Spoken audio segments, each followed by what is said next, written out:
You there. You're listening to the 62nd episode of the Funfiltered podcast, the only podcast on the web that features both Jordan and Sam. I'm Jordan, that's Sam. Hi. And this is what's coming up on today's episode. We reflect on a version of Gladiator 2 that's never going to happen. James Earl Jones's voice will be the voice of Darth Vader forever, even when there's no more James Earl Jones. We discuss this. We discuss Ultra Instinct Shaggy, whatever that is, and a controversy involving MultiVersus. What is Ezra Miller up to? We kind of review the TV show Primal. We definitely review Dahmer, Monster, the Jeffrey Dahmer story, featuring Jeffrey Dahmer from the hit Netflix TV series Dahmer, Monster. We review Jeffrey Season Dahmer 1 of Don't Hug Me I'm Scared. Life as well. See attached a cheeky little Lexicorner, courtesy of Sam, which is me. Oh, and we wrap things up with a film review. Wait, you want me to tell you what film we review? Nope. Yeah, see, we've talked about this before, I'm sure, on the podcast, but I just introduce it like a human being, and you always have like a gimmick or something. You're having a go at me already? I'm not having a go at you. I'm just giving the audience the behind the scenes again. Okay. Is that I said, oh, you don't have a gimmick. Jordan's very tired this week. Yeah. And It's worked 9 days in a row. 9 days in a row. Tired boy. So I said, Yeah? you don't have a gimmick then. That's And Jordan That's all... what I identify as, And Sam. Jordan all weary. No, I don't. I just have to do it like normally. But I can tell when you have a gimmick. I know when you're improvising and when I you're didn't not. lie to you. I said I was going to keep it brief. You're the one who's dragging this out. No. You mumbled like, no, don't.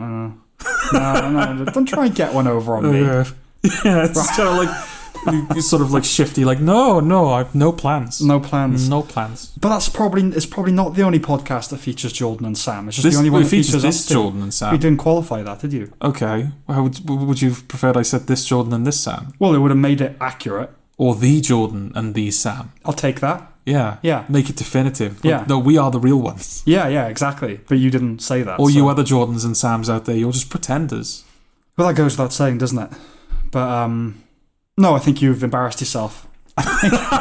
Yeah, I really feel embarrassed I right think now. you should have qualified that it was this Jordan and this Sam. Okay. Because that's just Jordan and Sam are not uncommon names. Yeah. It's like, this is the only podcast in the world featuring Hieronymus and Muammar.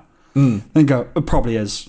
Probably actually is. Yeah, I don't even need evidence for that. That No. checks out. But there's probably already like 30 just let's play combos that feature a Jordan and a Sam. No, they don't feature Jordan and Sam. They feature your boy Jeremy. Or, Your boy J-Dog Yeah. and Sammy Spanks. Your boy Soppy X9. Your bye.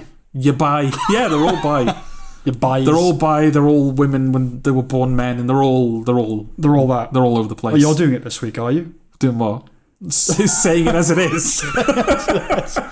Should we just start? Yeah, this before we get in trouble. Go. Okay. What's happening? Not a lot. I have... Well, that's actually a refreshing change of pace. It is, isn't it? I mean, we were discussing your fatigue, and that it's a shame that you weren't like this on the last episode, because You that's could have when we just- could afford. Yeah. It was so on script.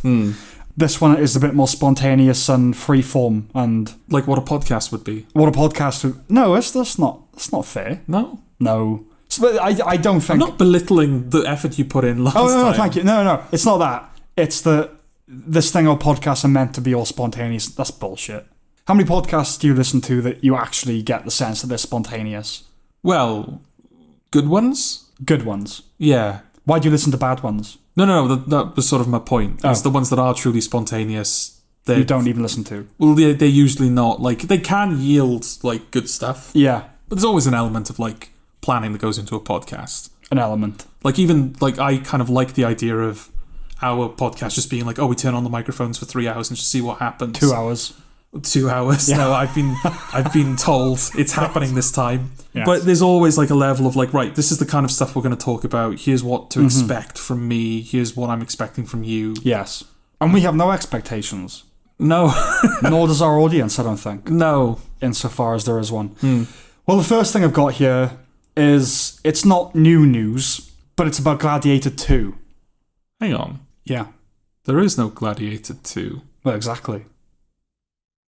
Sam, I'm too tired for this. What are you doing? What's happening? It's about the plans for Gladiator 2. So They're Gladiator making a Gladiator 2. Well, they have been since the original. They've been trying to make Gladiator 2 since the original 22 years ago. Okay. So it's been in development hell, new script, right? All that business. Oh, right, okay. The main thing seems to be how do we get Russell Crowe back before he died at the end of Gladiator? Spoiler. Right, okay. You've not seen Gladiator? No. Yeah, he dies at the end. All right, you just genuinely spoiled Gladiator for me. I mean, you know that, don't you? I mean, No. it's that kind of film where the character dies I know. at Are the you end. not entertained and... Father of a murdered son. Yeah. That whole thing. Murder of a father's son. What does it even mean? Murder of a fathered son would be a son that has a father, like all sons. Yeah. His collection of crows. Okay. That's the murder of a fathered son there. Or is it like a collection of sons that are fathered? All sons And we are fathered. referring to them as a mothered, as a murder. A for mothered. someone. This is going so off the I'm rails. so tired. Please, just Gladiator get 2. back to the plot Right. stuff. At the end of Gladiator, he dies, okay? Okay. If I'm spoiling that for anybody, what have you been doing? Yeah, and he goes, it's implied that he goes to the Elysian fields. Okay. Their afterlife. Yeah. You could read it poetically. The original Gladiator is not supernatural or mythological in any respect. Okay. It's Rome, drama, action, but, the characters believe in the gods, but they don't figure into the plot. Okay. So any attempt to revive it, Russell Crowe, how are you going to bring him back now for Gladiator? But they seem to revolve around, well, we'll need to incorporate mythological elements. So one of those efforts has stood out to me. Nick Cave was commissioned to write a new draft of the script. Are you familiar with Nick Cave? No, is he a known person? He's a musician, principally, but he's also a screenwriter. Okay. And yeah, he wrote one of the many drafts. It was written under the working title of Christ Killer.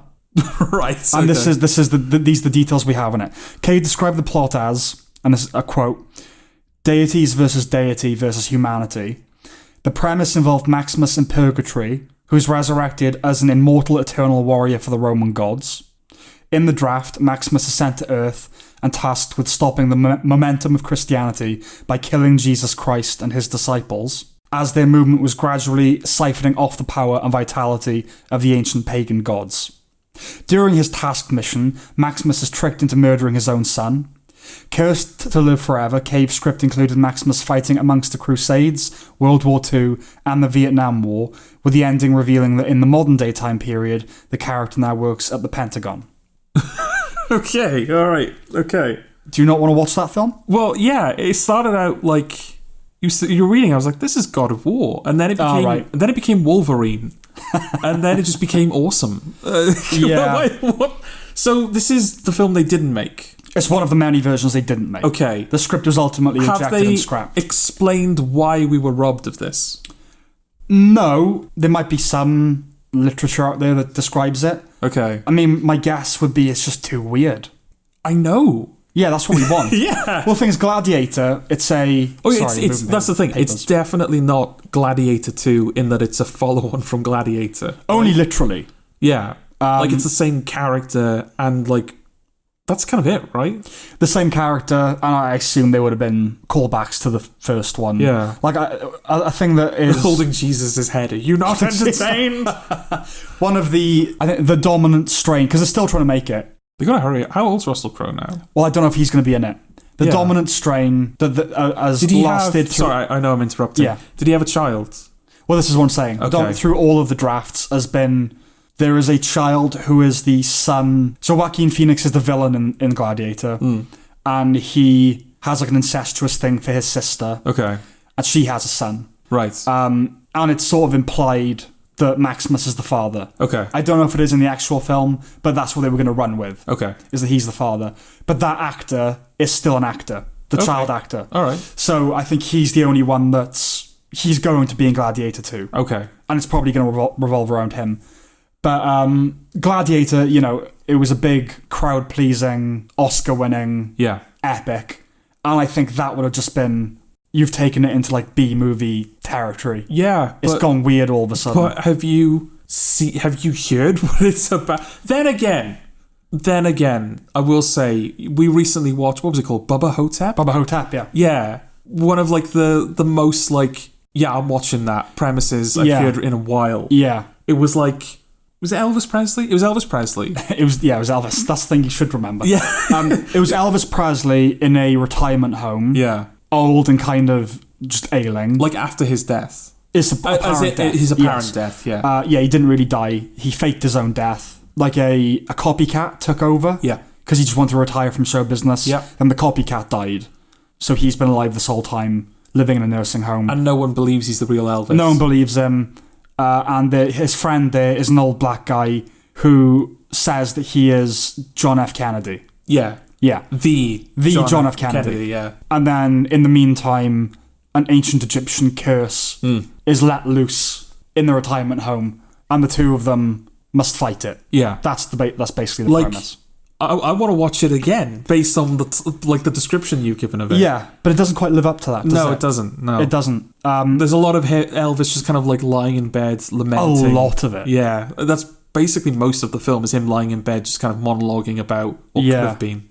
And it's, again, that sounds like it could be funny, but especially since it's Bruce Campbell as well. It's Bruce Campbell playing Elvis. Yeah. The absurdity of the premise, it's difficult, right? Because if they had gone full on wacko with it, it would have been annoying. Like I'm not a fan of, oh, we know we're an exploitation film. Yeah. Let's go to space. Like that's, we get it. Yeah. I'm all for you just take the premise deadly seriously. Yeah. But that's kind of what they did, but it doesn't make it funny. No. It kind of dilutes it. Yeah. And it denudes it of not any humour. There are some laughs, but I think maybe there were 1 or 2 points that we actually properly laughed. And one was a throwaway. He's talking to someone. Oh yeah. What was it? Yeah. He's not even. It's a reference. Like it's like he's explaining what's happened to a nurse or to a cop or something.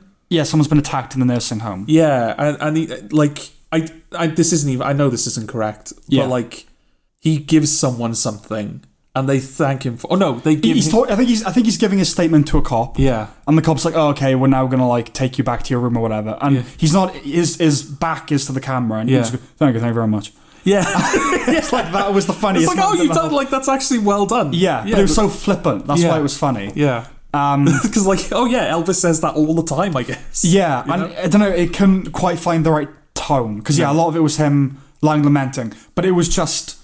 It was just that. It was just like an old man lamenting. It's like, I don't really know what I'm meant to be seeing here. And considering that, like, not even necessarily, like, the mummy fighting, of which we barely see the mummy. No. But, like, you think, oh, it's probably going to be like a buddy comedy with Elvis and Black JFK. Yes. And then they end up having to fight the mummy. Yeah. And even then, Black JFK's not in it a lot either. It's not really about their friendship. It's mainly about Elvis. Mainly about Elvis just being an old man. Yeah.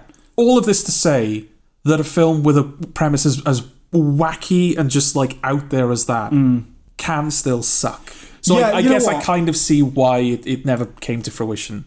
My guess, it was anxieties about the out there-ness of the premise, for one thing. Yeah. And killing Jesus.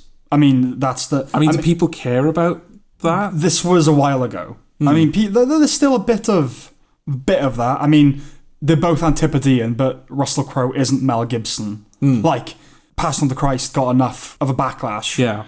I don't think people want to see films about someone killing Jesus. It's an idea I love. That whole thing of, modern religion kind of replacing the old gods. Like, that's... Yeah, that's the thing. Like, if you tap into like the thematic implications of it, you can really do something with that. Well, that's what American Gods is all about, right? The old gods are losing their power because now we worship... I think the idea in American Gods is whatever humans worship becomes personified. Right. So media becomes personification.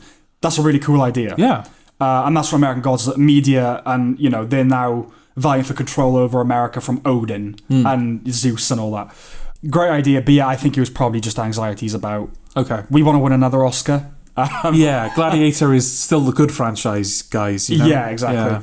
But that, we talk about, I think that often, actually, absurd premises, the amount of time that we've read a premise from gone, right, we need to sit down and watch that right now, and it hasn't lived up to it. No. Black Sheep being a good example. Yeah, Black Sheep's another one. Yeah. I think that's like, people do quite like that film, but it was so poorly made. Yeah. Even within the parameters of its budget, because it was clearly working to a budget. Yeah.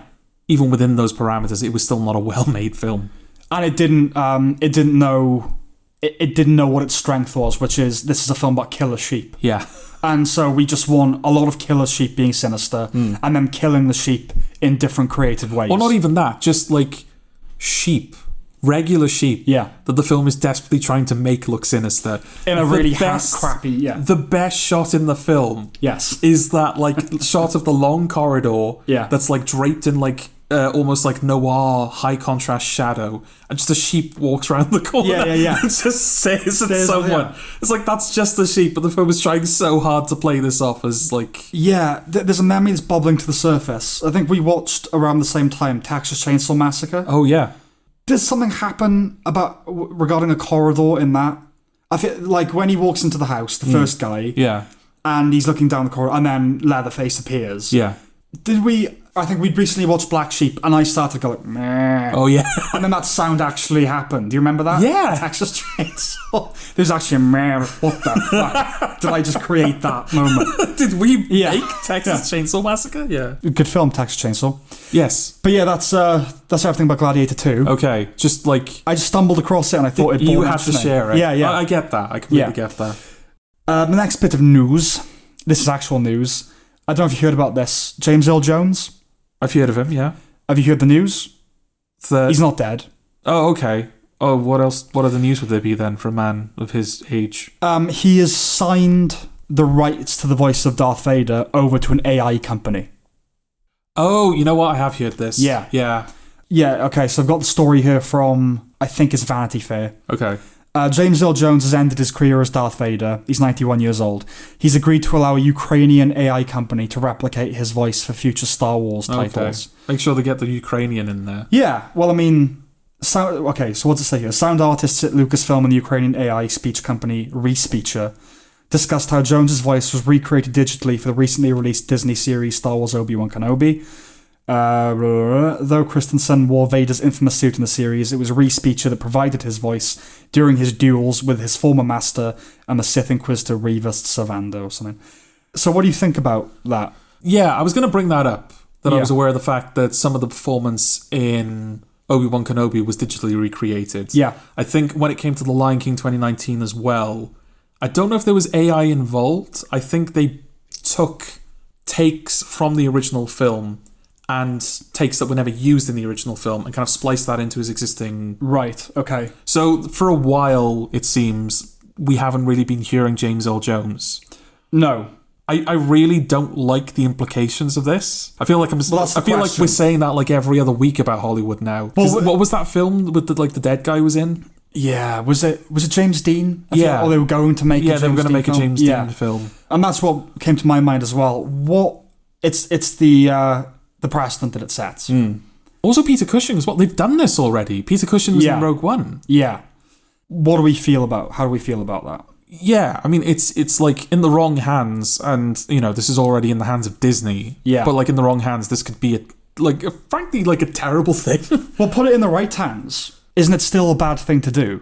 I mean, what does it mean? It means that, you can create an actor's voice without them being present. Yeah. So you could, on a small scale, you could do, if somebody's not available a certain day to do retakes or reshoots, we can just fill in the gaps with this. Mm-hmm.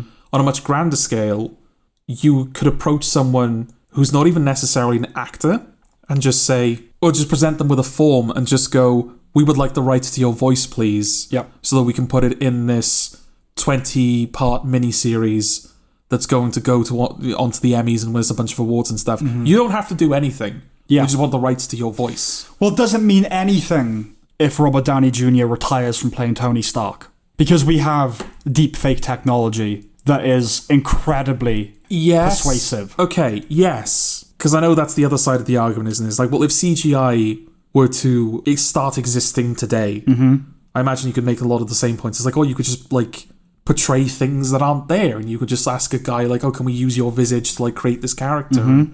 But I actually wouldn't, if CGI were created today. So, weirdly enough, I've been watching a lot of... historical archive footage. Okay. So things like recorded interviews with slaves, very, very early recording technology, and a guy whose grandfather met Napoleon and a guy who saw Lincoln getting killed. Right. Because you think like, okay, 1870s, they'd have technology around 20s, 30s. Yeah, there are people they would have talked to. Yeah. So I've been trying to like get into that pit of history. But I've been watching a lot about segregation in the 60s. It was over in the 70s, but people were still kind of talking about it. Yeah. Interviews on kind of these really major shows like Dick Cavett with James Baldwin talking to out-and-out segregationists that are like, I'm not racist. Like, I have nothing against black people. I just think forced segregation is unconstitutional. And like an interview with a KKK guy in his full garb, Right. and the interviewers, but there's no degree of objectivity. He's like, "You're scum." It's like, I don't know. It is 1980. It was 82. Yeah. It's 1982. I don't know why we still have to put up with the likes of you. And the guy's like, "Well, right. I guess that's your problem, sir."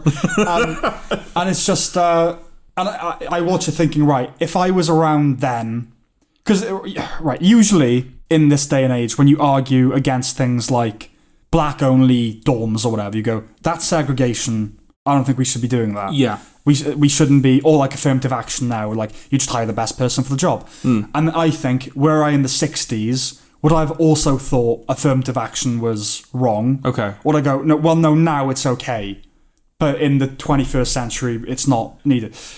And it's an impossible question to answer, but it's really interesting to think about. Because even when you're watching like these definite racists, and like he's like, listen, segregation is unconstitutional. I don't believe in segregation, but forced mixing is also unconstitutional. You should let people. And I'm watching going, he's not wrong, but it's the spirit of the thing that I don't agree. Yeah, with. And it's what he's Yeah, and it's complicated. Well, no, because it's how he's phrasing it that's making it sound convincing, isn't it? Well, that's the thing. I mean, this guy, you read up on him because I'm just stumbling across these clips. He was like a governor of a state, and he refused to serve black people like in his shop. Okay, and he was like, "Well, it's my right." And it is his right, but it's wrong. Yeah. And that's the thing. So I put myself in the shoes of myself now if CGI had just been invented. And I think I would have similar anxieties. Not as potent as this. Yeah. But I do have a bit of a problem with CGI. I actually do. I was listening to a film review earlier, and it was a 2012 film review, the film 2012. Oh, right. And they were referring to another film reviewer who'd given a glowing review to Terminator Salvation. Because, it's amazing, the bike goes over a helicopter. Yeah, but it's CG. It's CG, and it's like, that's not impressive anymore. It's the reason the Towering Inferno and, what model work was impressive, because there was a craft to it. There's a craft to visual effects, I'm not downplaying that. Yeah. But a proper, tactile craft to it. Or stuntmen, or, like in the Bond film, the car flips over, okay, it might be a stunt car and a stunt performer, but that's actually happening. A car's going over. Yeah, I think it's worth noting that a big part of visual effects or photorealistic visual effects is to make it look as real as possible. Yeah. It's not just, we can do anything with computers, but even the people that do visual effects realize that there needs to be this level of plausibility to it for it to hold any weight. And even with that, you've got people saying things like that. But it's like, well, yeah, it doesn't mean anything to me. Well, that's the thing, and I absolutely do not downplay visual effects artists. It's a craft and an art like anything else in the movie business. But I can't deny that there's something to practical effects that just feels better. It just does. I think you share that sensibility, right? Oh, yeah. Like someone jumping a bike over a helicopter over a canyon that's exploding. Yeah. It's more impressive if that's done for real than if that's done through CGI. Yeah. CGI, it's still impressive, especially if it can look photorealistic. Yeah. But yeah, you're more immediately wowed by the... Yeah, I mean, isn't the one that there was actual threat to that person. Stuff happened, yeah. Yeah, there's no threat to CGI. No one's at risk. Yeah, isn't there, the reason that people love Top Gun Maverick so much is because they did it. It's really happening. Yeah. In Inception, a brilliant example of integrated visual effects. Yeah. And, the wow moment of that film in the trailer is, the city folding in on itself. But to me, that's nowhere near as impressive as The Corridor. Yes. Even knowing, not even knowing the difference between the two. Yeah. If you didn't. It's just that you could feel it. Yeah. It's tangible. Yeah, they're doing that stunt work. It's the acrobatics of it. It's like, yeah, that looks amazing, but it was done on a computer, and it does rob it of something. Yeah. Of a scale and a magnitude. Are you saying they should have folded a city in on itself for real? I think had Nolan the budget to do it, he would have done it. He absolutely would have done that. Let's be honest. Yeah. But yeah, I would have been skeptical about, okay, but let's just use it Because there are uses of visual effects I really admire, like Mindhunter. Yeah. You do not even realise they're doing it. No. And it's to augment the authenticity of it. Yeah, but in those instances, it's being used as a tool for enhancement rather than a replacement for... Yes. And that kind of brings us back to the audio. This is not an enhancement, this is a replacement. It's a replacement. Yeah, like, the Dogma Manifesto, Lars von Trier and Thomas Vinterberg, you only use natural light, all that sort of stuff. I feel like if I had a film company, a production company, one of the rules would be visual effects is a last resort. Yeah. We admire it and respect it, but it is a last resort. Yeah. So I am worried about this. We had that show, The Capture, recently. Yeah, it was an inflated example about deepfake technology. But have you seen any deepfake videos? They are perfectly persuasive. They are. But this is the thing, though, because I've only ever seen it in those contexts. Yeah. I've only ever seen them as, sort of proof of concept videos on the internet. Yeah. Which leads me to think, and I don't know, I'm not read up on this, but it leads me to think that deep fake technology isn't quite there yet. Not quite. Not quite. I mean, look at The Irishman, for example. I know it didn't use deepfake. In fact, deepfake was used after the film came out to demonstrate that the effects could have been done better. Yeah. But again, it was a proof of concept video. It doesn't... I don't think it's at the stage yet where it can be realistically used on a feature-length film. Right. Whereas I feel like with audio deepfaking, which is basically what this is, especially with Darth Vader, whose voice is already modulated, yes, it's a lot easier to fake and a lot cheaper to fake as well. And I concede that. I also think... Is it specifically Darth Vader he's handed over the rights to? Yeah. Okay, because I was going to say, I don't think it's any coincidence that Mufasa. They've announced Mufasa around the time that James Earl Jones is auctioning off his voice to AI companies. That's interesting. I had made that connection. Is it his voice in the new one? Do we know? It's got to be, right? If it's Mufasa, it's going to be before The Lion King. So it's going to be... Is it canon, though? Is it a prequel to The Lion King? Or is it like just... alternate future where he survives? No, I don't mean an alternate future. I mean, is it a prequel to the 1994 film The Lion King? Well, it couldn't be anything other... Even if it's not like, this leads up to the events of it. Yeah. It's going to take place before it, so we're going to see a lot of the same characters and stuff, I imagine. Is it a prequel to the remake of The Lion King? Yeah, it's like Lion King 2019 canon, if there is right, okay, so it's a prequel to that. Yeah. Right. It's not an animated show, it's another one of the, whatever the fuck the 2019 one was doing. Yeah, okay. Yeah, I don't know, it's just, this is small scale, relatively speaking, and I understand that people wouldn't want anyone else's voice to do Darth Vader, and I admit that usually when someone's recast from an iconic role, it's just doesn't work. Yeah. But suck it up. I would always do that before. We have his voice now as a tool. Yeah, and it feels wrong. It feels wrong, but also they're removing the barriers for oversaturation. We're already complaining about there being too much Star Wars. Now they don't even have to get James Earl Jones to do a Darth Vader show. Exactly. It's Disney. Again, I extend that to Marvel. What does it mean when an actor announces he's retiring? What does it mean Nothing. for Hulk, for example? Though I think he's still portrayed by Mark Ruffalo. Yeah.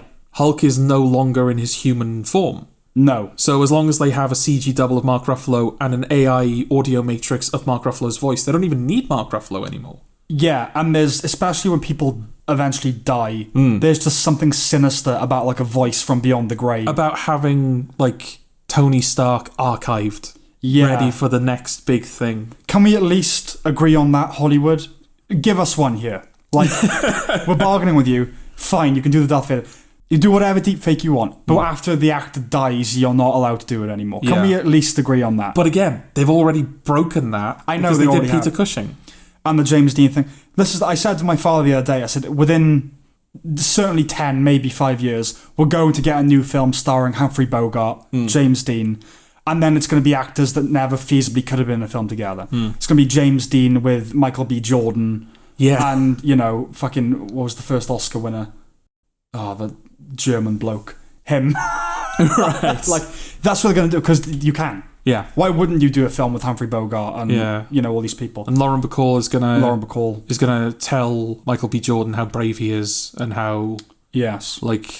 Can you see... Who's an actor that's, like, has been, like... You go back to their films and it's like uncomfortable because like, oh, this wouldn't fly in modern times? Oh, most films in the 40s and 50s. Can you give me anyone off the top of your head? Well, the Sean Connery thing about he said it was okay to slap your missus every now and again. Oh, right, okay. Well, there you go. Yeah. We'll get a film in 5 years with Sean Connery where he apologises through his character for being Sean Connery. Yeah, I think one of the watershed films will be a contemporary actor with a golden age of Hollywood actor. Yeah. And it's going to be, if you had those views now, or something like that. Yeah. And he'll try and bridge that gap with an actor who's been dead for 50 years. And I don't know, if it's the AI thing, right? Sam Harris's anxiety with AI is if it keeps developing as it will, we will get to sentient, conscious AI. It's going to happen because that's where... And I think if this keeps going, why wouldn't you do a film with Humphrey Bogart in it? Yeah. Why wouldn't you do it? Remember that advert with Bob Monkhouse? Yeah. He literally is by his grave in the advert, isn't he? Yeah. Remember that? I died however many years ago. This is fucking creepy. I think Einstein is selling home insurance or something at the moment. Really? Yeah. Yeah, I don't... I was watching a video on Lincoln, and it was about the last known photograph of him, like possibly after he was killed, his body. Oh, right, okay. And it was like dubious. But what they were doing, they were putting all the known pictures of him throughout the video, and they were using this technology, and it was kind of animating his face a little bit. Yeah. So his kind of eyes, do you know what I'm talking about with the eyebrows? And I was like, I do not like that. It's like an uncanny valley thing for one. And we don't know, we have no footage of Lincoln, and we shouldn't. I mean, I'd be as interested as the next guy to see Lincoln in the flesh, but that doesn't exist. No. And you shouldn't try and emulate it. Yeah. Yeah. What was that other show, the Alex Garland one? Devs. About developers, and they created an AI that, because it could predict everything that was going to happen to a certainty, like chaos theory and all that, it could go back infinitely through time and showed you, like, you could watch Caesar, being assassinated, like all that kind of thing. Like they watched the crucifixion, and they watched Sermon on the Mount and all that. And I was thinking, do you ever want to actually see footage of Jesus? Right. You don't, do you? I think, well, there are people that would. Well, there's a part of me that wants to, but that's not a good part. Like, for example, Doctor Who would never have the budget to access any of this technology. No. But can you imagine, like, anyone turning down the idea of doing a Doctor Who episode with Albert Einstein? Exactly. Like an AI recreated Albert Einstein. Yeah. It's like, oh, this is his voice, this is his visage. Yeah. He's in Doctor Who now. What might be interesting is, especially with Hulk in the MCU, they've recast that twice. And when they have the ability to no longer have to recast anybody, what they're going to do with that? Like, okay, they have to retcon that now, and fuck it. They will. They'll put the original Hulk. They'll incorporate the original Hulk into the canon, which we've talked about that before. It kind of should already be. You're talking about Ang Lee Hulk. Yeah. And the Incredible Hulk. Yeah. I don't know, with Edward Norton, I don't feel like he'd hand over his voice and his visage. No, this is what I'm saying. They'll put versions of that of those films up on Disney Plus with Mark Ruffalo in them. Oh, yeah, no, they will. That's what they'll do. This is a practice they already do with video games, where they just, like, edit stuff out. Spider-Man. There was a Spider-Man game that came out 2019, 2020, whenever it was. And then they did a re-release for PC and for the next generation of consoles. They completely changed the character model. Yeah. Not to look like Tom Holland, they just made him look younger. And there was no way to, like, go back to the original model. It's like, no, this is Spider-Man. Right. It's like, no, this isn't the Spider-Man that I put. No, this is Spider-Man. This is Spider-Man. Yeah, the retconning. That's always been my problem with new games. Yeah. Is that they can just change the content. I want to own the thing on the fucking... I was talking to someone about that the other day, about having a DVD collection. And they're like, I suppose it's kind of a nice time capsule, and if things ever go off Netflix, I was like, it's not even that. It's more like what gets censored. Like if things just all of a sudden, my favorite episode of Scrubs or whatever is just not available anymore. Well, that happens. Exactly. Yeah. And if I have the DVD, it can't be denied that it you happened. Can't take this away from me. I was listening to Vince Gilligan talk about they filmed Breaking Bad on film and Better Call Saul digitally. Okay. It's just because like it's stacked up, it was easier, kind of. And he said, but I miss it. I do. I miss the tangibility of film. I miss the nightmare of it. Like, there's something to it. If we ever made a film and we had it on, like, 35mm film, I would just, like, look at it and just hold it. Exactly. Just hold the film. If it was an option, I would 100% choose it every time. It should be hard. Yeah. it should be a bit hard. It's not even that it should be hard. It's just you shouldn't be able to, like, it shouldn't be this easy to retcon and like just do stuff. I also remember my cousin, who is now like, he's like 18, 19. We were talking about going to the video shop, and he balked at what the hell are you talking about? Yeah, he had no concept of it. I mean, he's fucking thick as shit anyway. But right, it's like, well, you have to go somewhere to get a thing. Yeah, and I'm just lamenting the eventuality. I'm like, oh god, can you imagine we had to shoot on film? Oh, fuck, that was a nightmare, wasn't it? Like that you could get hair in the lens. Oh no, and now we just, it's all on a disc or on a little chip, and you can put it in the computer. And there's going to be a point like, oh, remember when death was an obstacle? Do you remember when actors died and you couldn't make films? Not even anymore? death, just like remember when having released something was an obstacle. Yeah. Now we can just keep updating Top Gun 4. Exactly. And just like edit out certain actors we don't want, and like that's the definitive Top Gun 4. Yeah, who's America at war with currently? All right, we'll put their insignias on the planes. Suddenly like 20 years after the release, it's like, oh, we're fighting Korea all of a sudden. Yeah, I didn't know that. Yeah. I assume we've come to the end of this discussion. Yeah, that's pretty much it. All right. So you have a story you want to tell me? Yes, I do. Are you familiar with MultiVersus? In what respect? Well, I know that in you're scientific theory, in Marvel. What are we talking about? I know that you're like begrudgingly familiar with them as a concept in media. Yes, and I'm vaguely familiar with the concept in science. Yes. But neither of those. Well, technically one. The media one, technically. Okay. There's a video game, right, called Warner Brothers MultiVersus, or I think it's just called MultiVersus. Okay. It's a 2D platform. It's called MultiVersus. It's called MultiVersus. You don't have to call. There's no plural to a multiverse. Plural's done for you. Okay, so the so the gimmick universes. Yeah. Sure. Well, let me tell you what the game is, okay, and then you'll see whether the title like works. All right. So the gimmick is it's a 2D. I think the term is platform fighter. I think there's been enough like Smash Brothers type games where it has its own genre title now. Okay. So rather than Street Fighter and Mortal Kombat, where the camera's like close on the two characters, you're on a single plane. Yes. And you have to get the other person's health down to 0 to win. Yes.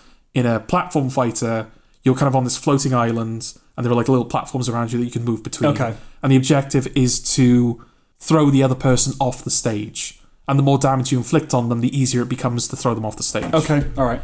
It's one of those kind of things. Yeah. And the reason it's called MultiVersus is because the primary gimmick is that you fight in teams of 2. Okay. So there's 2 of you versus 2 other people. And also, it's Warner Brothers MultiVersus because all of the fighters are comprised of characters from various Warner Brothers properties. Like, so it's the Space Jam thing? Yes. Right. Iron Giant's in it, Superman's in it, Batman's in it, Bugs Bunny's in it. Yeah. Yeah, okay. But it's MultiVersus because it's the multiverse, and also MultiVersus because there's with multiple characters fighting sure. each other. Okay. I don't know if I actually brought this up on the podcast before, because like when it came out, the big thing of note was that Shaggy is on the roster. I think he's even one of like the main, like the base characters of the roster, like the ones that you're expected to start when you first play the game. But it's not canon Shaggy. Okay. It's not canon Shaggy. It's Ultra Instinct Shaggy. Are you familiar with Ultra Instinct Shaggy? Ultra Instinct Shaggy? Yes. No. Okay. Ultra Instinct Shaggy is a meme. Right, okay. It's this collective thing that God. bear with me. I'm hearing. It's this collective thing the internet just agreed upon, where all of a sudden they were starting to depict initially just Matthew Lillard, but then Shaggy as a whole. Okay. They started depicting him as this like ultra powerful deity, basically. Right. And just started saying shit like, we're lucky that Shaggy's only using 1% of his power. If he was using 2% of his power, he'd be able to dissolve all the light from every star in the universe. So it's kind of like a slightly more ironic version of Chuck Norris. Basically, yeah. Okay. Yeah, it's kind of like the modern, the Gen, not even Gen Z. What's the one after Gen Z? Are we after Gen Z yet now? I often confuse millennials and Gen Z. I'm not sure. I think Gen Gen Z's Z came after millennials. I think that's where we are. Okay, so there's nothing after Gen Z. I'm sure there is, but they're children. Okay. I don't know if they have, We'll say it's Gen Z. Yeah. It's the Gen Z version of Chuck Norris. Yes, okay. Warner Brothers have used that meme, and that's Shaggy in the game. Yeah. He has his Ultra Instinct form, quote unquote. Yeah. Which has never existed in any version of Scooby-Doo ever. Yeah. And Warner Brothers didn't come up with, but they've used it in an official fighting game. I kind of hate this crowdsourced narrative canonization thing. Like, I want to be a professional writer. And by all means, that involves heavy-duty collaboration, all the rest of it. Yeah. But recently was watching interviews about Aaron Sorkin leaving the West Wing, and what people were saying was they said to him, look, you need to be more responsive to the studio if they're going to let you stay on. He was like, no. So they want me, this is what they get. Like, this is the deal. And I kind of like, this thing of, oh, what do the fans think of the show? Do they like I want them to like it. That, oh, you should do this for the story. Stay in your lane. Like that's my thing. Like, that's not my job is to write the thing. Yeah. And then you like it or don't like it. Don't tell me what to do. So I hate that. And it's so transparently pandering to the fan community. Well, it's such a big... I don't know of another thing that's done that. You've got smaller versions. I can't have... Yeah, you've got like references to like fan stuff. We're going to be talking about Don't Hug Me, I'm Scared a little later on. And I think there's a moment in the Death episode where the gravestone says David. Okay.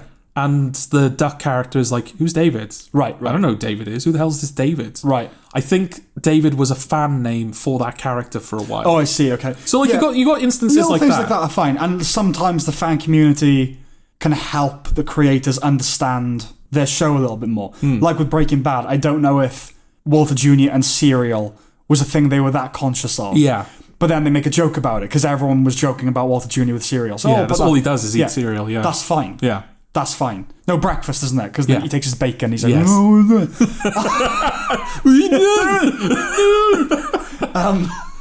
someone had filmed recently, actually. RJ Mitty. But anyway, carry on. So Ultra Instinct, you is, Yeah. You is Shaggy. You is. No, you can't do... It would be UI Shaggy. Yeah, UI Shaggy. Yeah, UI Shaggy. We all Shaggy. Well, if I Shaggy and you Shaggy, everybody Shaggy. I mean, that's just the extent to which they committed to a version of that character that doesn't belong to them. Yeah. Because that's something that I don't see anybody's bring up. Is Ultra Instinct Shaggy... I know Shaggy is owned by Warner Brothers, but is Ultra Instinct Shaggy owned by Warner Brothers? Because that wasn't created by them. That was created by the internet. So is that version of him public domain? This is the problem. And does that mean that anyone could hypothetically do an Ultra Instinct Shaggy thing without the expectation that Warner Brothers is going to DMCA them? Well, you know the Keck frog? Yes. A guy created that, right? He started the cartoons and then it spiraled. Pepe, right? Pepe, that's right. Pepe the Frog. Yeah, Kekistan and all that. Yeah. Was there a person, I guess there must have been, who said, right, this is now Ultimate Instinct Shaggy? Or was it like it became a thing through thousands of people contributing to it? It's impossible to know with the internet. And if it's the latter, no one owns it. Yeah. So now Warner Brothers owns it. But does that mean, now that they've put it in an official product of theirs... Retrospective copyright infringement. Yeah. I don't know. It's such a weird, like... This isn't even the thing I wanted to bring up. No, but it's interesting. Yeah, that's an interesting segue. I mean, it does kind of tie in a sense, because the other Scooby-Doo character is Velma, and she will be the thing we are talking about now. She was Hispanized recently, wasn't she? She was Hispanized. Velma Villalobos or whatever. I don't know if that's actually her name. What is her name? Velma... Winky or something? No, you're thinking of Jinkies. What's her name? Velma Jinkies. Velma Papadoumian? she has a surname, right? I'm sure they all have names, yeah. Velma Thurman. Well, Scooby-Doo is Scuba-Doobert, isn't he? Yeah. What's Shaggy? Shaggy isn't even Shaggy. Rogers. It's something Rogers. Norville Rogers. Yeah. Yeah. Fred, Daphne, and Velma, those are their names, but I don't know what their names are. Anyway. But they would have names. Yeah. Yeah. So, retconning. This was the segue. Velma, I haven't played the game. I don't really know how this works mechanically. But when you're fighting as Velma, apparently there's a mechanic where you can collect clues during the fight. Okay. And once you've collected enough clues... Well, literally things like dropping down, you think? I really don't know. Okay, you were done. All I know is what I read. Okay. You collect clues during the fight, and then once you collect enough clues, you have the opportunity to call the police, and they will arrest the person that you have identified as the suspect. Right. But practically what that means is the police will sort of like, if the other player doesn't move fast enough, they'll kind of capture the fighter and drive them off stage, guaranteeing they get defeated. Okay. And until now, this was a police car. All of a sudden, they've done a big update for the game, and without telling anyone, which is very uncommon for a fighting game. Yeah. Fighting games, I think a lot of people understand nowadays that fighting games live and die whether they're played like in esports, whether they're played professionally. So a lot of fighting games, they put a lot of effort into fostering their communities and making sure that every change that they make is open and transparent. Because if you like modify a maneuver so it's got like a slightly bigger hitbox or it takes less frame damage or whatever it is, that might change the viability of that character competitively. Just very quickly, I need to interject this. Okay. Esports to me is like Christian Science. Okay. It's not, is it? What? It's like science can't be Christian. Okay. And sport can't be fucking on a computer. No, they have very strict like regiments that they have to stick to. Not physical regiment. Yeah. Oh, really? Yeah, I remember seeing a thing. They were like, I've got to eat X amount a day, and I've got to like sleep X amount a day. Like anybody. Yeah, and I've got to wear. Like, I have to get like 7 hours of sleep. I haven't got my 10 hours in today. I need to hydrate. Yeah, and they have to like take precautions. Like I have to wear specific shoes and like I have to sit in certain chairs. It was fucking ridiculous. You know I hate all this shit. Yeah, no, I know. Carry That's on. why I mentioned crack on. That's why you mentioned it. Yeah. You and everyone else. But yeah, so it used to be a police car. They did an update, and without telling anyone, they changed it to the mystery machine. Sure. Doesn't seem like a big change. No. Until you think about the fact, I'm laughing because of the image of it. Most of the articles that I have seen accompanying the news of this change is a picture of Velma looking through the window of a police car, holding a wanted poster, right, and pointing at LeBron James. Okay. So I think that alone. Well, I think our audience are definitely going to obviously see that in the thumbnail, aren't they? Oh, maybe. Yeah. I'll see if I can incorporate it in somehow. But yeah. Or the actual video, Yeah. That's surely that's why they've done it. Like they've started introducing black characters onto the roster now, and as if by magic, the police are gone. Yeah. Yeah, but they haven't. This is the thing. Warner Brothers haven't said that they've released no statement. No, they haven't said whether it's for practical reasons. They haven't said it's because I think there were memes going around about Velma as well, because like you can crawl around on all fours as the character, like she's looking for her glasses, but there's also like skimpy outfits you can get for the character. So there's like Velma's on the. Okay, all right. But we know that they don't care about memes because Ultra Instinct Shaggy is on the roster, so I can't imagine that they're doing it for less publicity or for less meme interaction or whatever you would call it. Yeah. I think for me, and this is why I'm sort of bringing it up to you, this is a race thing, right? This is the implication of the police, quote unquote, arresting a black character. Almost certainly, yeah. If the change was in tandem with the introduction of LeBron James. I think it was around. I don't think it was like 1-to-1. Yeah. I think it was around the same time because Black Adam's going on the roster soon as well. Okay. So it's before Black Adam even showed up. Knowing nothing about this, almost certainly. Yeah.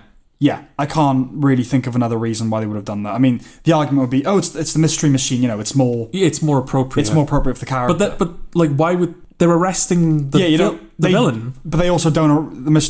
They investigate. They don't arrest. Yeah. They hand it over to the police. That's all the point. That's literally what she did. Yeah, it's what she does. Yeah. Oh, we've just gone so silly. The whole thing has just gone so ridiculous. But I didn't even hear. I wasn't even aware of any like complaints about. Have you thought of the implication of this? Yeah.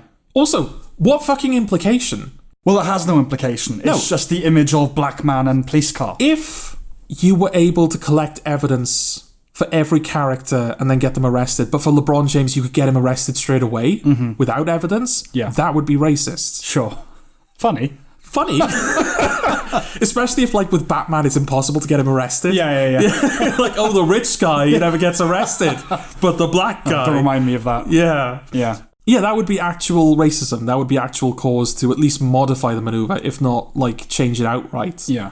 But this is it's the image of like the cinematic of the setup of the fight when they both walk into the arena and he never gets there because he's always like thrown over the hood of a police car. Yeah, like he comes on bouncing his ball and the police just fucking like throw him.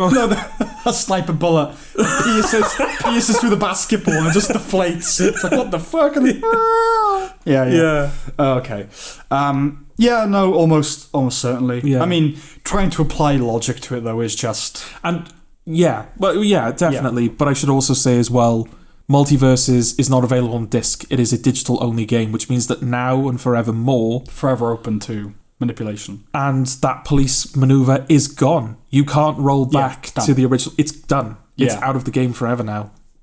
We live in very peculiar times, Jord. Yeah. Nothing's Yeah, nothing is I spend my definitive anymore, is it? No, nothing's real. I spend my cognitive time. I unfortunately exist in 2022. How much time do you put aside each day for cognitive time, Sam? Well, all time is cognitive time, isn't it? Oh, it's cognitive time.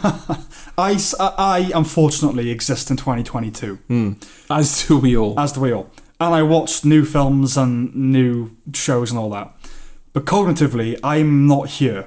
I am in the noughties, possibly 90s. All the videos I watch now, it used to be like, a thing, like I get into a nostalgia thing. I now exclusively will watch like interviews from the 90s and historical archive footage. And when I do have to watch a new film, even one that I'm vaguely excited about, it's more of a chore. Okay. It's like, now I can go back to my catch up on the 90s films list. It's just a different quality to it. Yeah. And I know it's not healthy to live in the past like that, but it's where I'd rather be. It's just things are so strange. Yeah. And I know we don't have experience of much else given our age, but everyone has said it. There's never been like this before. This is a very weird time. I need to circle back to, though, this might have to be a Sam's Lexicorner. Etymologically, universe is everything there is. Yeah. Right? So the multiverse is the alternative to the theory of a universe. Well, it's literally multiple universes, right? This is the question, though. Can you have multiple universes? There's either one universe, definitionally, or a multiverse. But then, does that make what we would now call a universe a verse? I was going to ask that. Is the Sam's Lexicorner renaming universe or multiverse? Universe. Okay. Yeah, universe is the theory that there is one existence. Yeah. Multiverse is there are multiple. And yeah, I'm going to have to come up with, what's just one in a multiverse? Well, if there is a multiverse, do all of the multiverses put together become like a united verse? All the multiverses? Yeah. Yeah, I suppose it's always going to be a universe, isn't it? Because all of the multiverses put together, even though it's like a multiverse is multiple universes. Yes. Once you put all of the multiverses together, that itself becomes a singular entity. A universe, yeah. Yeah, that's what I'm saying. If there is another reality, however you want to define it, where there's another version of you and me, there's another Earth, all that. If you put our reality and theirs together, that's now the universe. Yeah. Yeah. It's always going to be a universe. So we need to come up with a term for individual realities. So I'll make a note and we'll do it on the next episode. Okay, you get on. Because I have one for this episode. Oh, right, okay. Was that everything you wanted to say about that? Yeah, if there's nothing else you want to add to it. I don't think there's anything constructive I can add. This is just a matter of I have to get this out of my system. Oh no, yeah, it's just it's just dumb. It's just fucking dumb. Yeah. It's just, and you know what? No, I'm not going to say it. I'm actually not going to say it. You should get arrested. Who does he think he is bouncing that ball? Maybe there's a reason for the stereotype. So should we move on to? Should we move on? Fuck it. And it's so another little news story. Ezra Miller. I've heard of him. I think we talked a bit about him on the last episode, didn't we? Oh, just as a kind of it's all gone to shit over at Warner Brothers. Yeah, because all their properties all their films are falling apart. Well, this is a bit more of an expose on what's going on with him. Okay. Them, whatever the fuck he is now. Oh, is he one of those? Yeah. Okay. So this is from Vanity Fair as well. So I've got the news story here, and I think it's worth us just trawling through it. Okay. And there might be nothing to say other than what is said. So they published a piece chronicling the star's ongoing arrests and recent apology, citing mental health concerns. Miller identifies as non-binary, uses they-them pronouns, has been struggling with various mental health issues for more than 2 years since the 2019 divorce of their parents and the COVID pandemic. Grow up. How old is Ezra Miller? I mean, no, it sucks when your parents get divorced, but Jesus Christ, you're a grown man. Miller's been arrested for disorderly conduct and harassment and then second-degree assault and received a felony charge for burglary in August.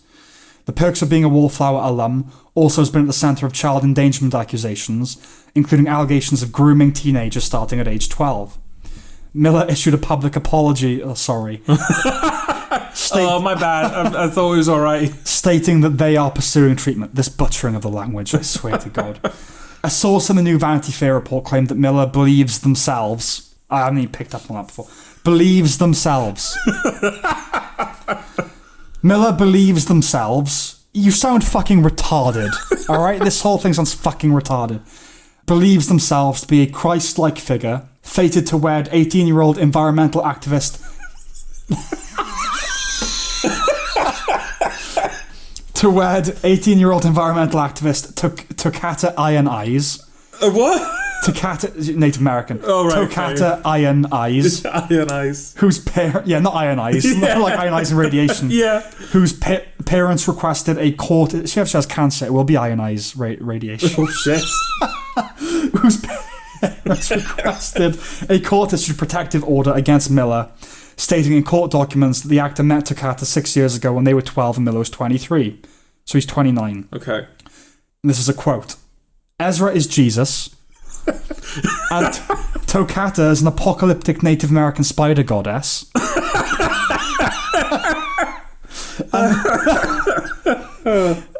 And their union is supposed to bring about the apocalypse. Oh, fuck, yeah, get that restraining order in there. Yeah, a source from Miller's compound in Vermont dubbed... Compounds? Dubbed The Mountain. This is full-blown... Yeah, full-blown cult. Okay. Told the outlet. And that's the real, quote-unquote, reason everyone is so opposed to them being together. Right. I don't think it is. Even if it was? Yeah. It's a good reason. It is a good reason. It's a good reason to not want this to happen. Yeah, that's the fair point, actually, isn't it? Is this fucking madness, but... Oh, the real reason is because their union will bring about the end of days. Well, it will? Son, that's a good reason. Yeah. Fine, I believe you. Yeah. Sure. Iron Eyes' mother, Jumping Eagle. No. Sam, have you written this? I know, it sounds like a... Not just you specifically, it's just like, I don't, this isn't a real thing. I know that that's how they're named. That they are named like that. Yeah. Jumping Eagle. Not flying. It's the eagle that can jump. It's like the ugly duckling. Yeah. They say they are some kind of messiah. I love that this guy that's grooming their daughter, they respect his pronouns. Yeah. They don't want to come across as dickheads, do they? They say they are some kind of messiah, and they're going to lead an indigenous revolution. Iron Eyes' parents, alleged Miller used, this just isn't funny, violence, intimidation, threat of vielse, fear, paranoia, delusions. After the violence. I know. Delusions and I'll do it again, I promise you. To hold sway over a young adolescent Tokata, as well as cult-like behaviour. I don't know if I'm pronouncing her name right, by the way. It's Tokata, but that sounds more Japanese to me. Like Tokata, maybe? I don't know. Okay.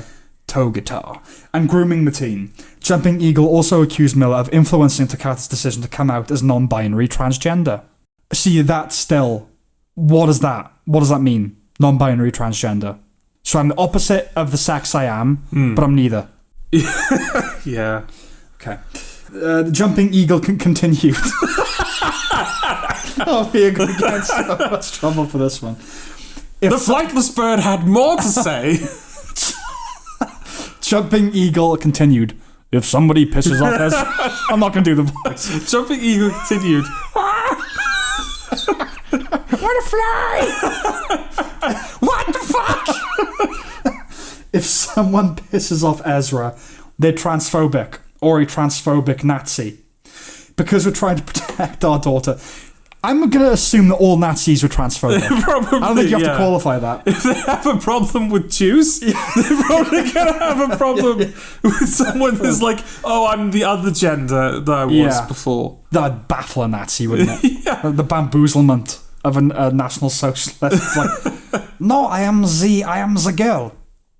Okay, just to be safe, we kill you. Look, Mr. Goldman, I know we brought you into this camp, but we have bigger problems now. Could you please help us bring in the freaks? I don't know what circle you're in the Venn diagram of those we exterminate, but all I know is I don't like what I hear, so I guess you. So the Mountain has been described as a court harem of mostly young women who are encouraged to leave their cell phones at Miller's altar, which also includes toy figures of the Flash character. Jesus Christ. Another source added that Miller's compound is, quote, actually a patriarchal dictatorship where it can't be patriarchal. No? He's not a man. What does that make it then? It can't be matriarchal either. It's non-bariarchal? It's an archal dictatorship where Ezra controls all the sex as the man. You can't say that. And plays the women against each other, screams at them, belittles them in front of the others. Miller is said to verbally and emotionally abuse their cohorts and refers to himself as Jesus and the devil. All right. The actor apparently can often be found claiming that the Flash is the one who brings the multiverses together, just like Jesus. I think he's misread the Bible. Yeah. I don't think Jesus brings the multiverse. I think he's misunderstood the film he was in as well. I think so.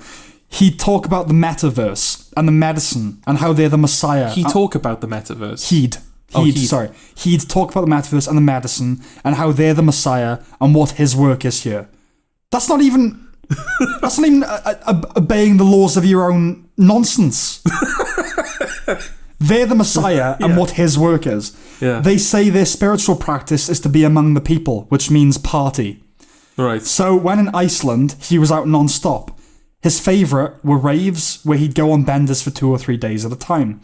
Miller was filmed choking a woman in Iceland, with new details on Miller's spiritual advisor, Jasper Youngbear.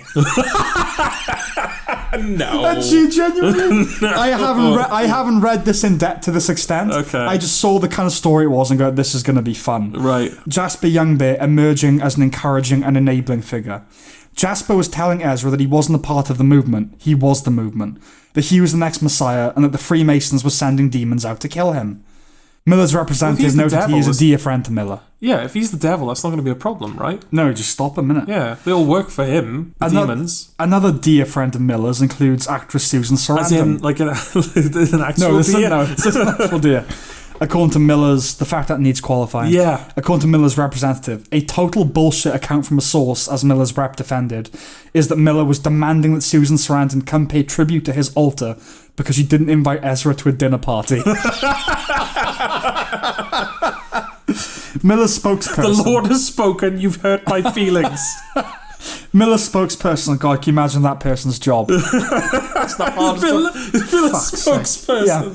Added that Miller's consistent drug use. If you were given the opportunity, Sam. Oh, yeah. I would pay you money. Yeah, you have to say this in public. To be my, to write my public statements and read them. His consistent drug use is not the issue. Mental health is the issue. No! And said the matters leading up to their recent mental health concerns were a combination of complex stress-related issues. Sources continue to claim Miller would coerce at-risk children with visions of grandeur and promises to make them famous. He was telling these kids, you're going to be in my band. He's got a band. And I'm going to produce your album, and you can run my music studio. Whether they were visual artists, DJs, kids that were in college, or sometimes kids who might have been homeless, he would recruit them in a period of vulnerability and promise them all of these things. Writer-director Steven Spotsky, who helmed the perks of being a wallflower, told Vanity Fair that while he hasn't spoken to Miller in a decade, he wrote the actor a letter once the reports of arrest were made public. I hope Ezra finds the light that they had shined so brightly back when we shot the movie, he said, because the kid I met was a remarkably magical person. Don't say shit like that. And I always like to believe that that person's always in there, and I hope they can find the help that they need. Can we agree on one thing? What's that? No, it's not something they're going to agree on, but like, if someone's gone fucking fully mental, you don't have to respect their pronouns anymore. I mean, I don't think you have to anyway, frankly. Like, one-on-one basis, if they're nice to you, all the rest of it. If there's no entitlement, I'm like, yeah, fine, I'll say you she or whatever. There's a question. If, like, Trump had preferred pronouns, do you think they'd do it? Oh, some would. Some would. Yeah? I think most would assume he was trolling, and they would be accurate, wouldn't they? Been listening to a lot of his interviews with Howard Stern where he talks about how hot his daughter is. Right. So that's it. I think that speaks for itself, really. Yeah. That's just... What can we possibly add? Yeah. When did this happen? Because last I knew, he choked a woman in Hawaii, and now he's Manson, it seems. I think that story was like last week. Okay. Yeah. So, should we do a review? Okay.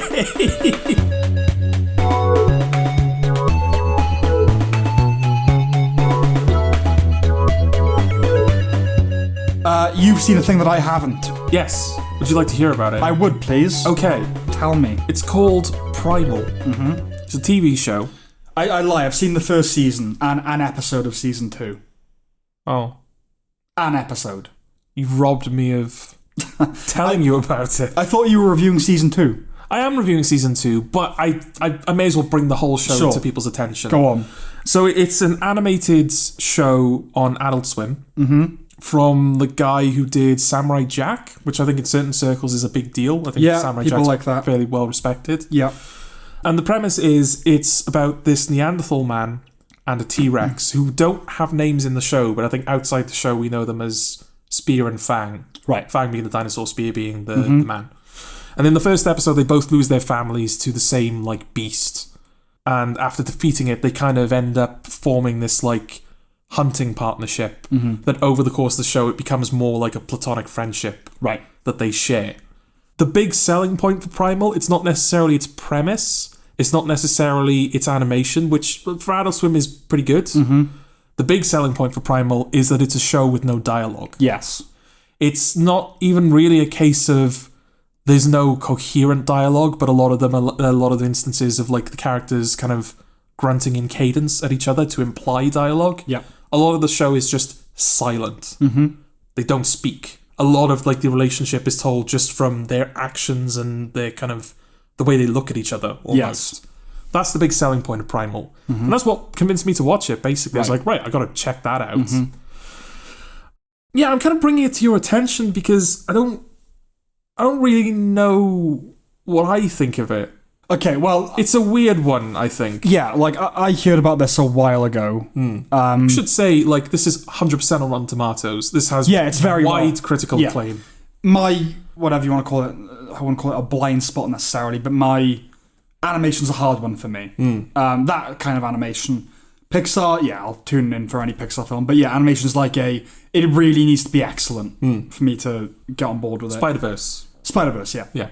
So I knew about this a while ago, saw its reception, like, should I try it? So I didn't bother. I knew it was no dialogue, and then, you were watching it, so all right, I'll try the first season, see if it's my cup of tea. It isn't my cup of tea. No.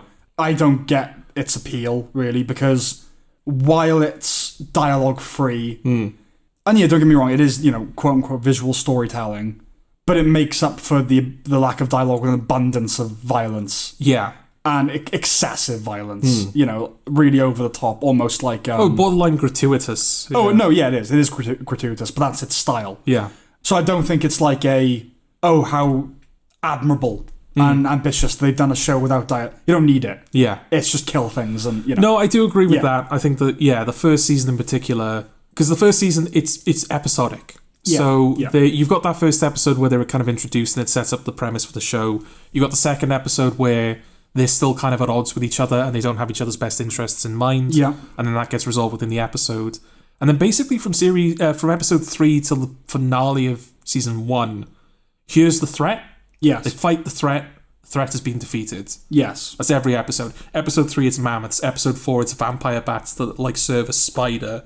Right. Episode 5, it's like primordial ape people that have access to this kind of higher power. Yeah. The threats kind of become more supernatural as the first season goes on, but it stays in that like prehistoric setting. Yeah. And then episode 10, going into season 2, the show suddenly becomes heavily serialized. Okay. And I think that was probably maybe the creator picking up on the fact that like this is just wheel spinning at the moment. Yes. And because it was the same premise every episode, it did feel like the stories we can't really tell any complex stories because they need to be wrapped up within 20 minutes.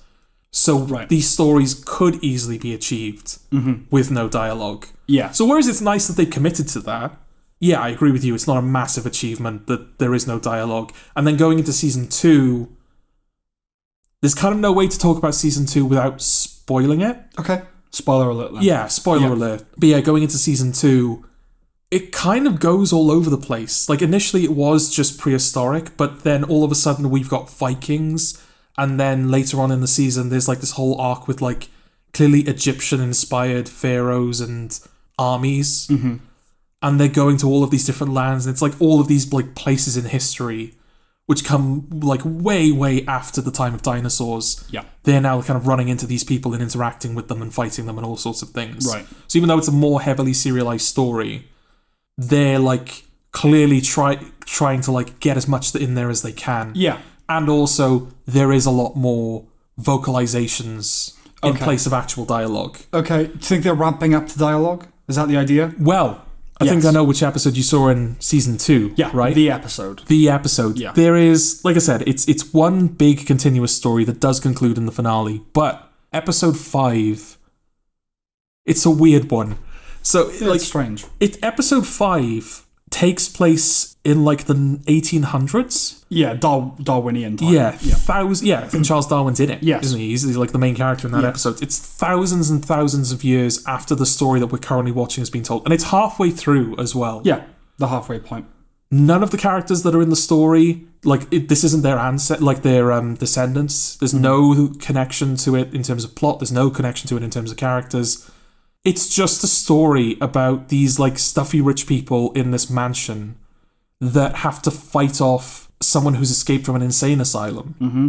And it's got like basically nothing to do with the rest of the show. Only thematically. Yeah, and that's what's weird about it. Because there is, in fairness, like the first conversation this episode is full of dialogue. Yeah, it's a complete break from form. Which makes it all the more strange because it's like, well, this isn't Primal. This isn't what I've been watching so far. This is a dialogue heavy episode. Yeah, Charles Darwin is talking about his like theory of evolution, and he says that like once put under pressure and once forced into it, we can kind of revert to this primal state and of anyone's being. Capable of reverting to their primitive state. And they all laugh at him, and then the insane asylum person comes along and starts killing them off one by one.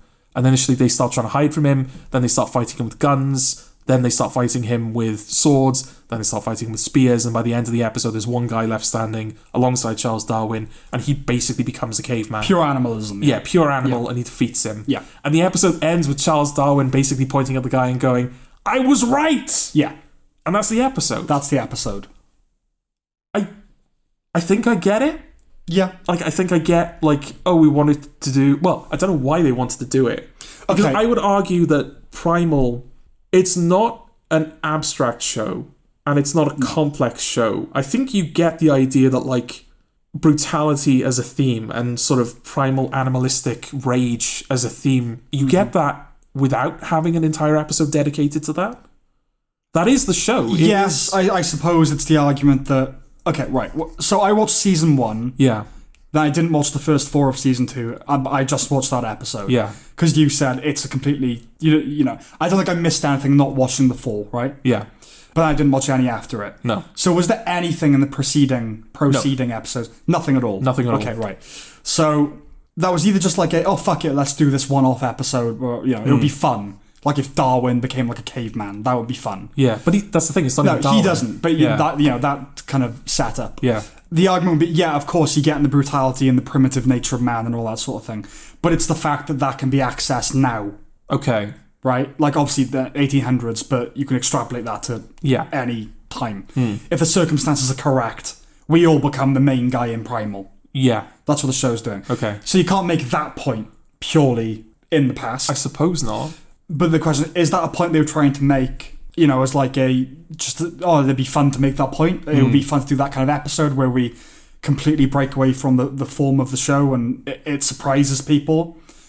Is it a mission statement of you're going to get more dialogue in future episodes? So we're going to drop you in the deep end with just Sorkin-esque, you know, at the start of The Social Network. You said there's more grunts, there's more vocalizations. Yeah. So maybe the trajectory of the show is towards dialogue more and more. Maybe the whole thing won't be a silent movie. I do wonder if this is the show kind of admitting that it can't sustain itself in its current form. And seeing if people like it and accept it. Or they have a plan to kind of revisit that idea, like once a season there's going to be an episode that deals with the themes but a completely different time period. Yeah. Or a side-by-side story. I mean, they could go any way with it. It could just be a way of going, right, let's see if people respond well to this. And instead of just fucking about, we're going to do, it's full-on dialogue. Okay. It's 100% change. It's not like, we'll have one of the cavemen say something. No, we're just going to go full steam ahead. Yeah. And if people like it, then good. It opens things up for us. And I don't know how well received the episode is. My guess is it's a kind of episode that's going to win the Emmy. Yeah. Because Primal has won the Emmy, I think, once or twice for Best Animated Show. Because I think maybe the first season was split across 2 different years. I don't know, because I watched the first season retrospectively. I watched the second season kind of like as a potential candidate for, oh, maybe this will end up in my best of the year list. So I followed it on TV, but I don't know about the first season. Okay, because it's been nominated across 3 different ceremonies. It probably would be from split 2 up seasons, then, yeah. so I think it's been split. I think the way it works with animation is an episode of an animated show wins. Okay. Rather than a season. I think that will win the Emmy. Well, it's definitely like the Spotlight episode, isn't it? It's Teddy Perkins. It's Teddy Perkins. It's The Constant. It's whatever It's Pine Barrens. Yeah, Pine Barrens. Yeah. Whatever the Black Woman's episode in Haunting of Bly Manor is. Yes, it's the... Oh, okay. It's that episode. Yeah. Yeah. The Give Us an Award episode. Yes. Yeah.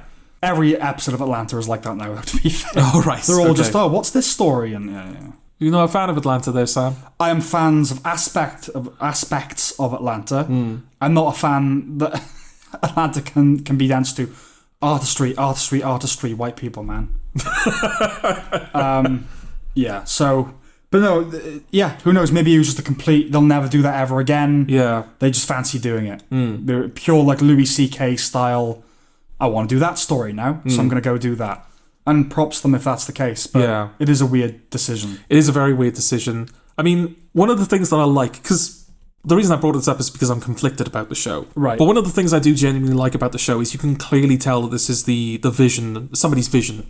Yeah. This is the result of one person or a group of people working under one person. It's not a product. It's not this particular installment in this cinematic universe. It is one guy wanting to tell a story. Yeah. And that, for better or worse, that story is being told. Because I don't imagine, like, if you're making, like, a Marvel-style show, you would have an episode where it's like, right, it's set 3,000 years after the story and it's got nothing to do with anything. Unless, like, that character will show up later. Yeah. Unless it's something like, we're going to see the partition in this. Unless it's something like that. Yeah. Yeah, no, always for the better. Even if the show is the worse for it, always for the better. Yeah. That you just let the visionary do what they want to do. Yeah. I mean, Better Call Saul, Breaking Bad, they are results of a lot of people working together. It's not like... It doesn't feel like it's, that's Vince Gilligan. Like, he's the showrunner... and Peter Gould, but you don't get the sense of like, this is an uncompromising... Yeah. It's a brilliant story. And Louis C.K.'s made the point before of like for Louis, he did everything, right? He wrote every episode, directed it, edited it. And people all say to him, why don't you just bring on another writer like to help you? He's like, I can't do it. I can't do it because... He said, if you have a writer's room, they perfect scripts. They make them perfect. And that's not what I want. I want idiosyncratic... It could go off the rails. It's weird. Yeah. It's just my thing, what I want to do. Both obviously have their pluses and negatives. But I would always err on the side of just let the showrunner do the show they want to do. Yeah. And obviously knowing that is Adult Swim said to him, maybe don't do the Darwin episode. Yeah. They were, all right. Oh, this is clearly like that. This guy's being allowed to do whatever he wants. Yeah. As I say, for better or worse. That kind of brings me to the finale because this is the other thing I wanted to bring up. Okay.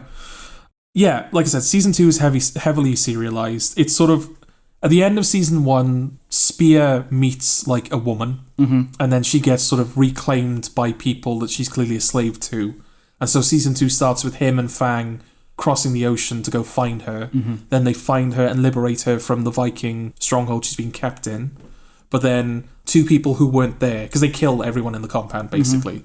The 2 people that weren't there come back, see the devastation. And then they vow to hunt down Spear and Fang. Okay. So they start doing that. Then there's just like one Viking left. And he gets like beaten to the point of death, basically. And then he makes a deal with a demon to come back with sort of like ultimate power. Right. So that he can defeat Spear. And while he's hunting him down, Spear gets kidnapped by these like Egyptian people. Right. And he gets like basically kept as their like fighting slaves. Like they send them out. So like gladiators. Yeah, basically. That they can like... sort of like raise the lands for them. And then eventually in the finale they kind of make it back to... They sort of liberate themselves from the Egyptian people and they sort of make it back to the woman, Mira, I think she's called. Okay. They make it back to her homelands and Spear is sort of given the opportunity to finally live peacefully amongst people. Right. But you can tell throughout the episode that he's like not comfortable with it. It's obviously like... because there's no dialogue, it's not expressed clearly, but... He's like drawing cave drawings, recounting his journey and his history, and you get the sense, or at least I got the sense, that he kind of like misses being like this. He's not comfortable in civilization. Yeah, basically. Yeah. And Mira kind of senses that as well. And then eventually the Viking shows up, who's now this basically like huge fire demon. And he like fights Spear and Fang, sets Fang on fire. So Spear, like in a rage, he gets set on fire as well. In a rage, he kind of like pushes this guy down a mountain, and they fall down a mountain together. Right. And then the demon just kind of like goes away. Okay. Like, because Spear is like seriously injured at this point. And at that point, the demon like reclaims the Viking. So it's like, oh, I guess that's over now. Right. Then Spear is kind of like put in a house, and it's clear that like he is going to die. So Mira is like, obviously there's like this tragic element of like, oh my god, what are we going to do? And she sort of sees all of the paintings on the wall of like Spear's lost family and everything. And in that moment, she mounts him, has sex with his charred corpse. Right. And then it cuts ahead to after he's died, where you see their daughter has now kind of taken up the mantle of Spear's like legacy. She has a spear now. She's right, because along the way Fang fell pregnant and she had like baby dinosaurs. Okay. So she's now riding one of the baby dinosaurs, like now fully grown dinosaurs. And it's like, oh yes, you know, this is like the next... Spear is now gone. This is like the next generation. That like little sequence where Spear defeats the fire demon and gets fucked by Mira and their child shows up. Yeah. That's like a minute. Okay. In episode length time. Right. The show has some serious pacing issues. I feel like that's the one like criticism I can say definitively about the show. Yeah. At times it feels like you're just watching the beats of a story rather than the story being told. It's like the whole thing's being abridged for you. Yeah. Like you see in the storyboard. Yeah, exactly. Yeah. Which makes it even stranger that they sort of cordoned off an entire episode for this Charles Darwin stuff. Right. Again, I don't feel like if this was being written by committee, as it were, that wouldn't happen. There wouldn't be this whole like... Not that quickly, but not even like, oh, he's like dying and his body is like charred and he can barely speak, and at that moment she like writes him. To ensure his legacy. Yeah, it's like a weirdly miscalculated, like, I get the sentiment. Well, she raped them. Yeah, exactly, yeah. Because he's just like... Because he's kind of like he doesn't really know what's happening. But it's not even the moral implication that I have a problem with. It's just the fact that it's done so quickly. Like it's just getting it out of the way. Well, the question now is, will season 3 just pick up with the daughter? Well, exactly. Is this just like this will continue on forever, and now Primal season 3 is something else entirely? Yeah, if it was... Because its main character is dead That's now. the thing. It feels... It's a strange word to use given the type of show it is, but disrespectful that you kill off the main character that quickly. Yeah. If that was always the plan, like, oh yeah, and then we're going to like follow the generations. Yeah. Fine, that's a bold move. Especially since... do it so flippantly. Yeah, especially since I was convinced they were going to kill Fang. Yeah. Because Fang has kids. So I was like, she can die now. Fang's going to die, and Spear is going to sort of adopt the kids, and they're going to be like the first generation of like pets, basically. Because they were raised under... or you have multiple of like warriors with them. Yeah, exactly. Because, I mean, there are like instances in the show already of humans having tamed animals. But because these T-Rexes will have been bred, like, or they will have been born and raised under the instruction of a human. Yeah.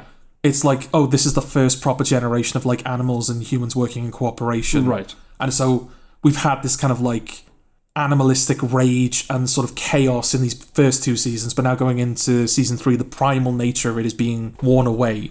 Yeah. It's like the show is evolving. The show's civilizing. Yeah, it's civilizing, yeah. And then that's kind of what season 3 would be about. It would be about civilization trying to... Can these two worlds properly interact? Yeah, no, I get you. Yeah. I get what you're saying. Would you recommend it to people? I think so. This is someone's favourite show. Oh, yeah. Absolutely. Just it's got that vibe about it. I think, like, you know, the violence can be enjoyed, but I think just the lack of dialogue in general, there's an atmosphere around that show that it creates that can pull you in. And yeah, it's clearly like it's telling a story and it knows what it wants to do, and it doesn't feel like it's being corrupted in any way, for better and for worse. Yeah, not compromised. And I do like that. Maybe it's just because, like, when I think of Adult Swim, I think of stuff like Rick and Morty and just like a million shows about characters smoking weed. I like that the show is taking itself seriously. Like, it's a bit goofy, just because that, you know, just because of the idea it's doing, but it's not glancing over the fourth wall every 5 minutes to go, oh, look how goofy this is. No. Like the violence and the emotional beats, it's trying to play them completely straight. Yeah, it's a drama. It's a drama, yeah. And I kind of respect that he's like, despite the format that I'm presenting this in, despite the fact that it's animation and the fact that it's a T-Rex main character, this is a drama, and we're playing it as a drama. Oh no, when I first heard about the show, I thought it was a comedy set in the Neanderthal, like a dark crudes or whatever. And when I first watched it, I was kind of, where's the snark? And went, yeah, no, so that is something to be admired. Yeah. It's just that kind of thing. Like, I don't like anime, like that hyper-violent. It's not to my taste at all, so. Okay. But for what it is, it's good. I will admit that. Is that it? Yeah. Okay. It's a weird one. It's a weird one. Yeah. That's my end to it. It's a weird one. I don't know what you think. Okay. So I've seen a show that you haven't, I think. Okay, that's only fair. Yeah. It's a terrible title. Okay. It's Dahmer, Monster, the Jeffrey Dahmer story. Or Dahmer 2 Monster, the Jeffrey Dahmer story. Okay. Terrible title. Came out of nowhere. Usually with Netflix things, if a new show's coming up, you'll see it like 3 months in advance at least. This was like a week or two. I was like, oh, okay. Oh, is that something to be concerned about? Well, I thought it was. Yeah. And it didn't have a Wikipedia article either. Oh, right. And when they don't, it's like, oh, right, okay. They're rushing this out. They're rushing it. Yeah. Under the radar. It's all right. Oh, okay. It's okay. So it's a Ryan Murphy show. It's obviously about Jeffrey Dahmer. It benefits from an underabundance of stylistic quirk. Okay. It's not doing the Murphy thing. He does love his quirk, Ryan Murphy. He likes his stylistic quirk. Yeah. It's been the bane of many of his productions. Like American Horror Story Hotel was the end of that show for me. Absolutely. Just, yeah. Evan Peters plays Jeffrey Dahmer. Okay. And he's pretty good. Where's Sarah Paulson? She's not in it. That's shocking. Well, he was a gay guy that killed. There's not really a place for Sarah Paulson. But Sarah Paulson is in all the things ever. I know. Especially Ryan Murphy things. Yeah, but she wasn't. Richard Jenkins is in it, though. Oh, I like him. He's always value for money. He plays his dad. He plays a... I think you literally say that every time you bring up Richard Jenkins. What? It's Richard Jenkins. He's always value for money. Well, he is. He's one of those actors, isn't he? He's one of those character actors. Like, he's just going to be good. How often do I bring up Richard Jenkins? I don't know, but like, you've done that. That was familiar to me. Oh, really? Okay. That moment of like, yeah, he's always value for money. I'll keep saying it. Yeah, he plays his frustrated, flustered father. Okay. And weirdly, it's like a grim Step Brothers. Right. Have you seen Step Brothers? Yeah. You know, in that his role is go like, what are you doing? Like, it's that, but for Jeffrey Dahmer. Right. It's fairly by the numbers. Michael Learned, I think it's pronounced Michael, pops up. It's a woman. She played, remember in Scrubs, Mrs. Welk, the woman who, she's in there for a while and they all like her, and then she's going to leave, and she gets that infection. The guy, like, hands her, he accidentally touches her, and you see the green glow, like, around her face. Like possibly. Yeah. And then she ends up dying. She's in it, and she plays his grandmother. And that must have been like 2004, 2005, and she's old in that. She's someone I haven't thought about at all, like since Scrubs.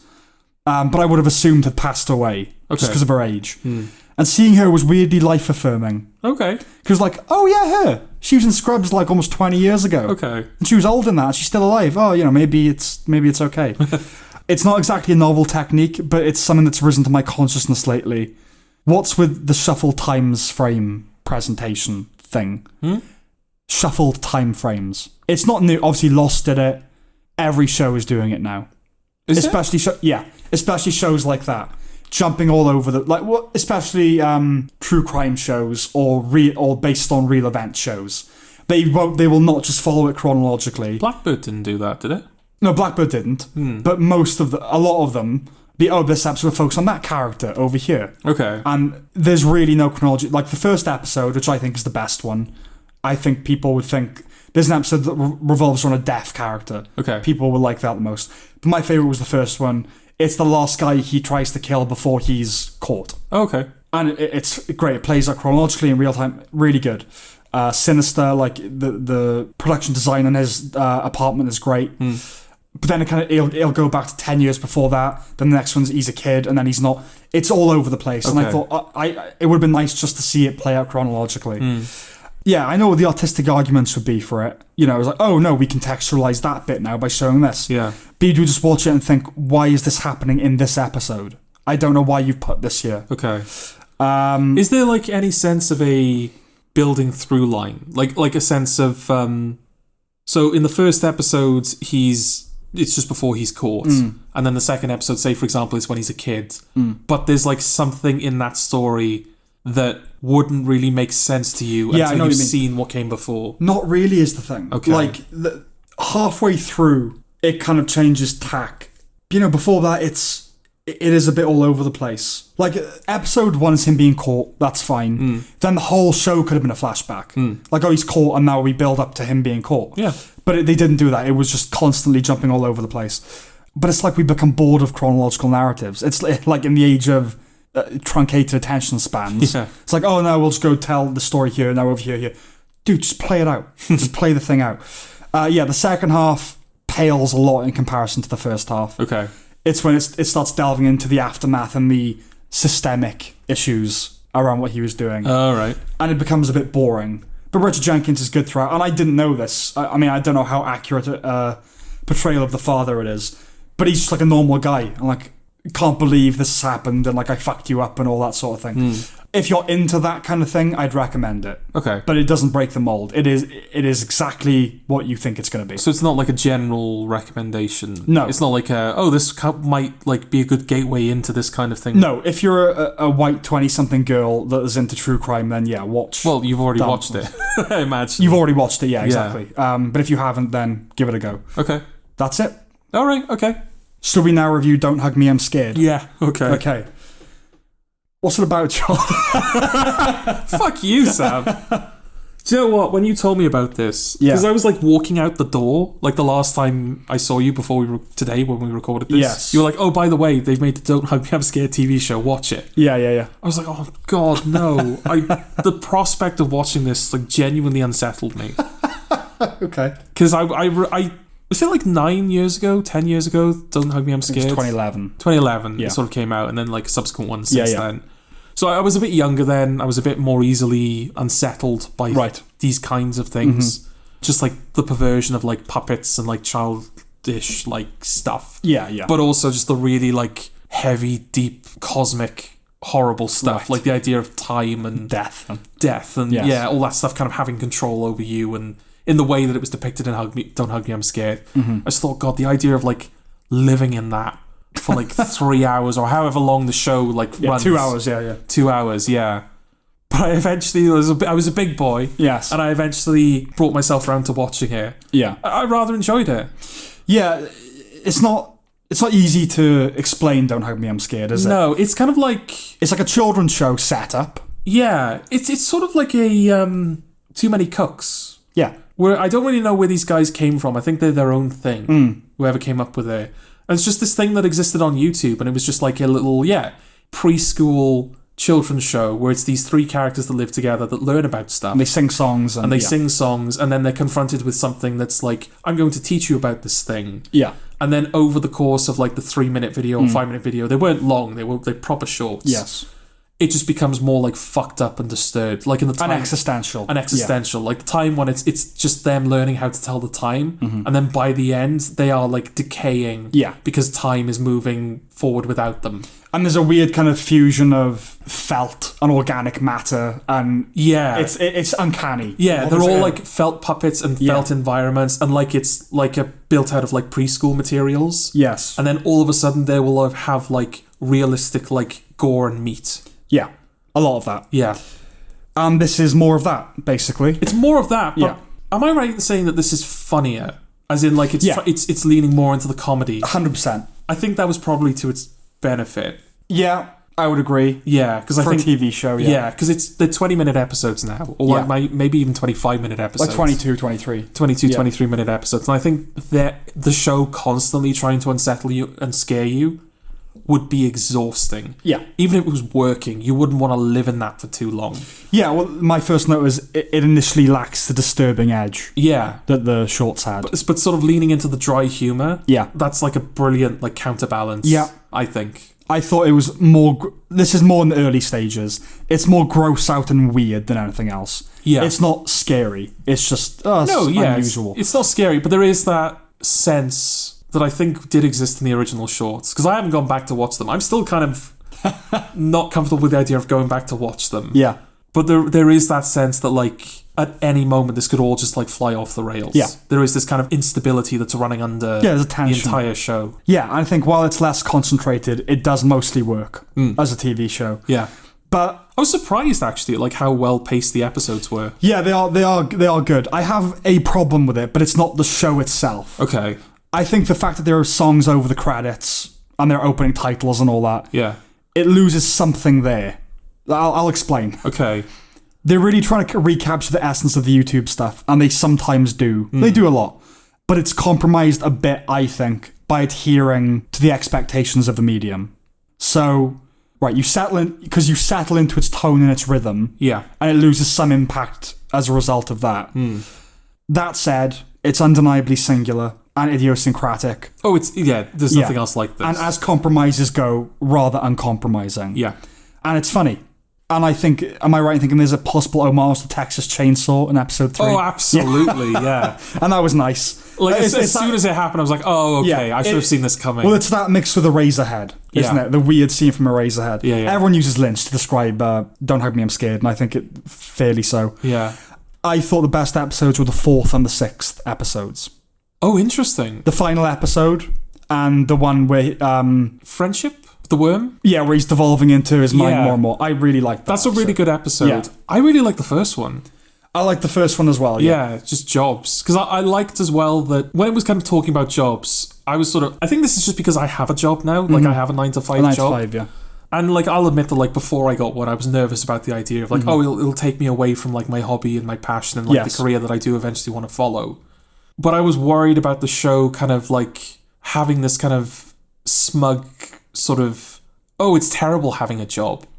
Being trapped in like a 9-to-5 job, it's horrible. It's disgusting. Oh, can you imagine having a 9-to-5? Like, and it's like, fuck you. I have a 9-to-5. Fuck off. Well, it is. You're like, no, but like, no, it is. No, I get what you mean. No, but it's just like, oh, who are you to sit over there criticizing me for putting in a hard day's work? And it's not that at all. No. It's about how people are exploited. How people are exploited, and they do make it clear that like, if you find the right job for you, and it's very clear that they have not found the right job for they're themselves. talking about Amazon. Oh, absolutely. That's what it is. It's a critique of Amazon, that episode. And it feels earned. It doesn't feel completely insincere like when Doctor Who did it. Yeah. No, I liked it. I liked the show. This is like my issue with it. Okay. But it's not a big deal. It's still Don't Hug Me, I'm Scared. So I watched it without commercials, as I imagine you did as well. Yes. But it obviously has them being on Channel 4. Oh, yeah, Channel 4. Yeah, it's on Channel 4, yeah. This was a big surprise to me because this doesn't feel like modern Channel 4. It feels like a throwback, yeah. This would have happened in the noughties and we wouldn't have batted an eye, but it's weird happening. Garth Marenghi era. Like post Bake Off Channel 4. Yeah. I think breaking the flow is damaging by going to adverts. Contextualizing the series as a TV series with a time slot and a fixed running time somewhat denudes it of its mystique. Like, so when it was just these things popping up on YouTube, they were truly emerging unknown from the void. Yeah, like, where did this come from? Who are these people? Yeah. Is this from something? Like, is this an extract of something greater? Like, yeah. But now I know it's a show, they have a work schedule, they're on Channel 4. It's not like they've sold out. The show is still very, very insular. Yeah. Like, nothing gets into it. But it's having a relationship with a broadcaster is necessarily demystifying a bit. And it's not even strictly that it's on TV, because you can still have that experience with late night or early morning television as much as that's still a thing to people. Like some weird thing on BBC 3 after a night out with your takeaway. Yeah.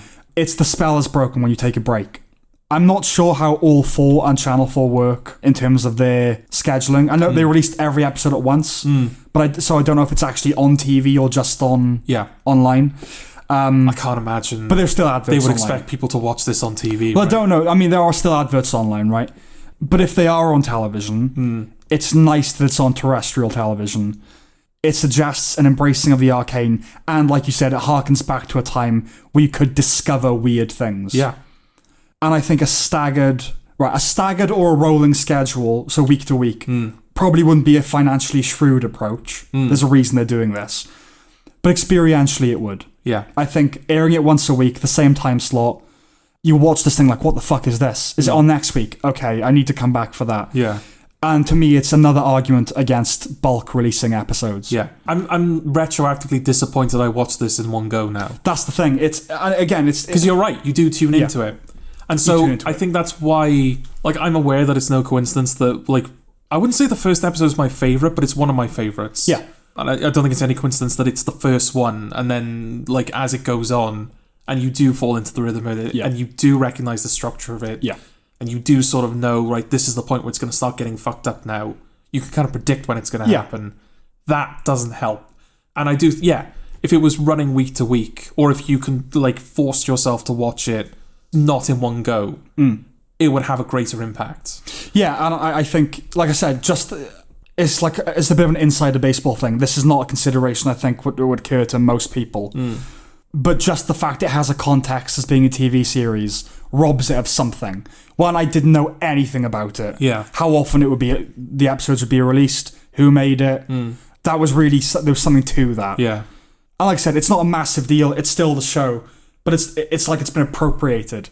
It's like it was countercultural, and now Channel 4's appropriated. Do you know what I mean? Well, I think that this might be the next frontier now. Weird YouTube things. Yeah, because, like, we did... Ages ago, we did, like, books. It was like, based on the best-selling book by blah, blah, blah. Yeah. Then came comic books. Then came video games. We're very much in, like, the era of video game adaptations. Yeah. Have you seen the trailer for The Last of Us TV show? I have. Yeah. It looks alright. Yeah. I mean, I have no relationship with the game. No. So I'm basically just looking at the trailer. It looks like a very faithful adaptation of the game. There's stuff where it looks one-to-one with the game. Yeah. So I imagine they're going to stick close to the source material. I just like that. I've grown weary of that whole thing. Yeah. And maybe YouTubers are next. Well, there's something that you missed there between video games and YouTube that is increasingly common. Go on. Podcasts. There are loads of TV shows based on podcasts. Really? Yeah. I know... Not ours. No. I mean, Channel 4, if you want to, you know. But, Midnight Gospel, I know. Midnight Gospel, well, that's literally using the audio of the podcast. Yeah. Podcasts like that tell true crime stories or things like that, where they interview people about it. Okay. So, like, Homecoming, the thing Sam Esmail did. Yeah. That's a podcast. That's a narrative podcast. So, narrative podcasts or true crime podcasts, a lot have been adapted for television. Okay. So we're in that bubble at the moment. But yeah, maybe YouTube is next. Well, Adult Swim have already done one. They did Smiling Friends earlier this year, which I know you weren't a fan of. I wasn't. That was... Like, the people behind it were YouTubers. The Smiling Friends itself is an original creation, but they've clearly harnessed, like, it's what those YouTubers are known for. It's that type of humour, and, like, they've brought that to an original setting. Yeah. But it's being sold on, like, their talent. Yes. We've got Don't Hug Me, I'm Scared Now. I think Oddballs is doing one. Okay. Which was, like, a YouTube animator who has a very distinct art style. He I think the stuff he's probably most famous for, he did basically, like... He just kind of recounted stories of when he worked at Subway, right? But kind of had animatics over the top of it just to demonstrate it. Okay. I remember watching those videos when they were like a couple of thousand views, right? And now they're like something ridiculous, like 40 million views each. Like he's really taken off. Yeah, it's like mainstream media's picking up on the fact that like there's these Joe Rogans out there. Yeah, exactly. It's like I've seen people, ASMR people. Now I only watch one ASM artist, as they're called. Okay. But there was time when I had like 4 or 5 that I was watching and listening to.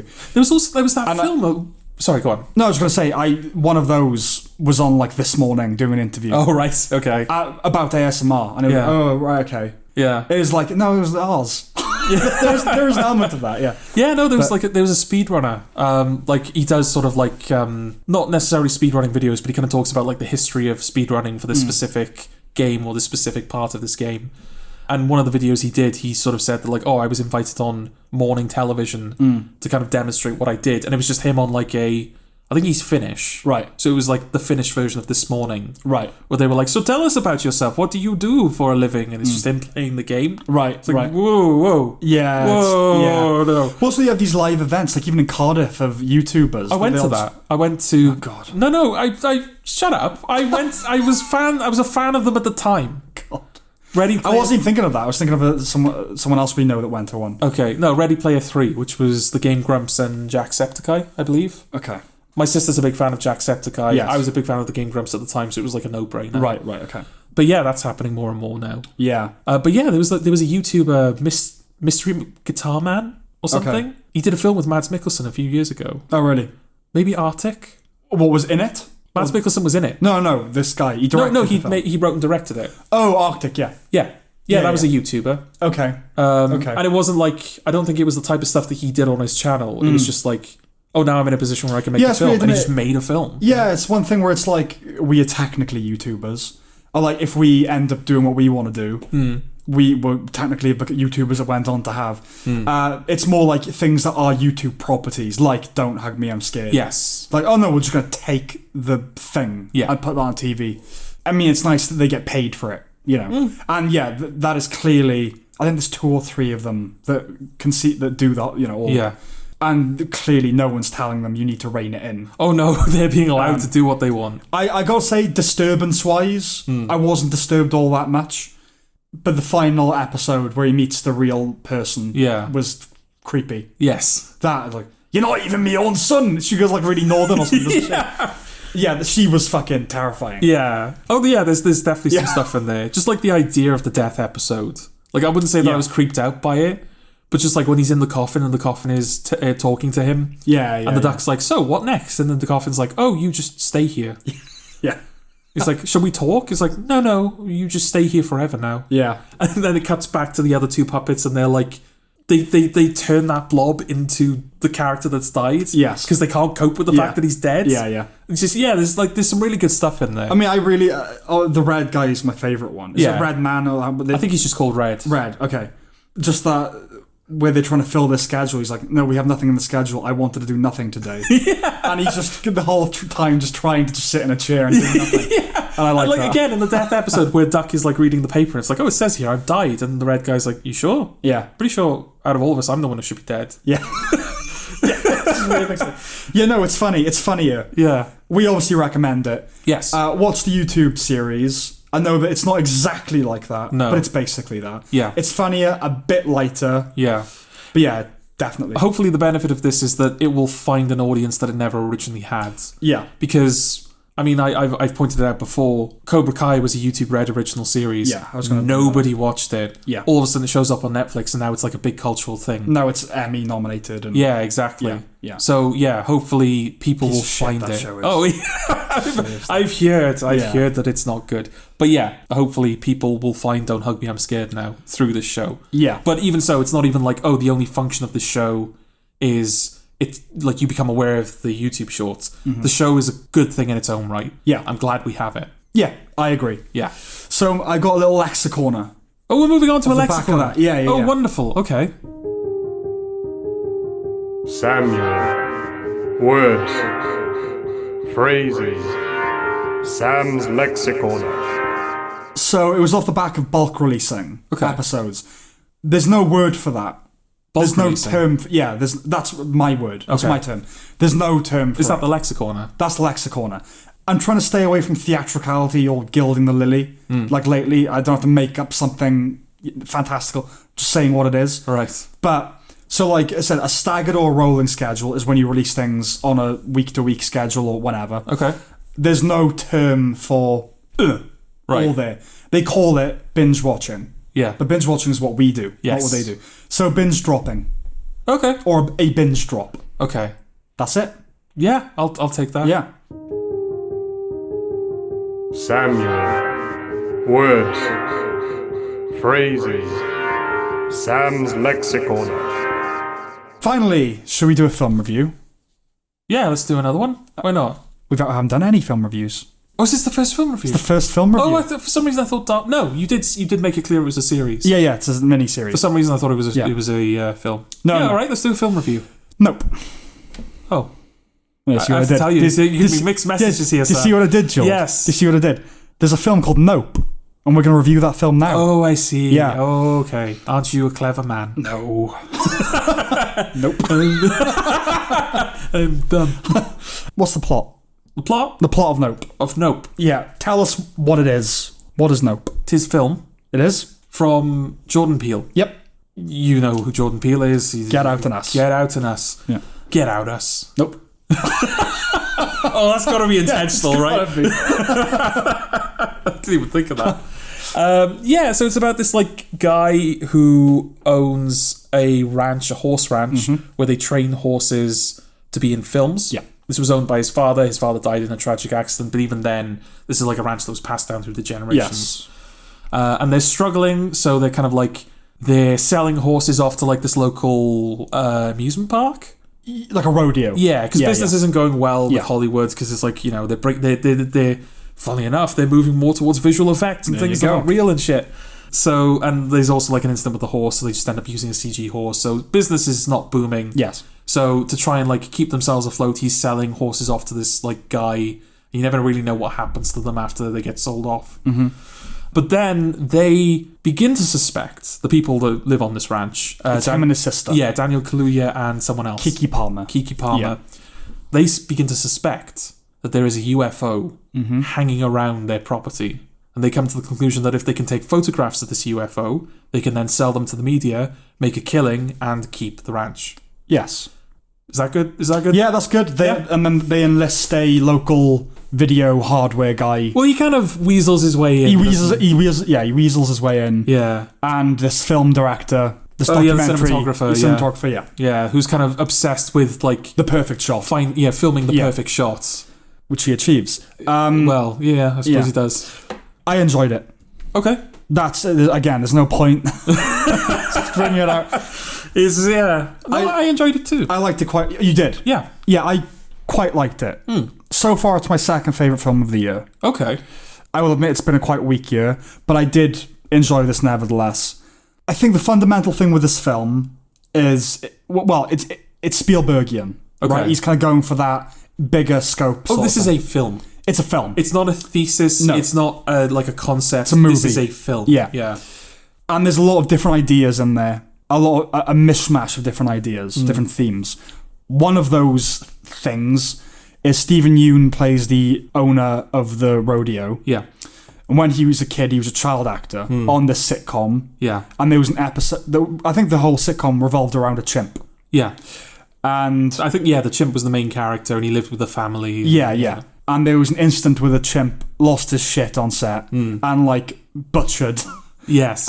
Cast members. That's a fucking great opening shot. It's a great opening shot. Yeah. It's a great opening shot. Because you hear it, but you don't see it. You just see the aftermath of you never see it. You cut off screen, you see him like sitting. You just see kind of like the empty studio in ruin with this like blood-soaked chimp who's just kind of like... In a birthday hat, right? In a birthday hat. Yeah, and he's just kind of like nudging the corpse. It's like, what's going on? Yeah. Basically. Yeah, and Stephen Yeun as a kid is hiding under a table.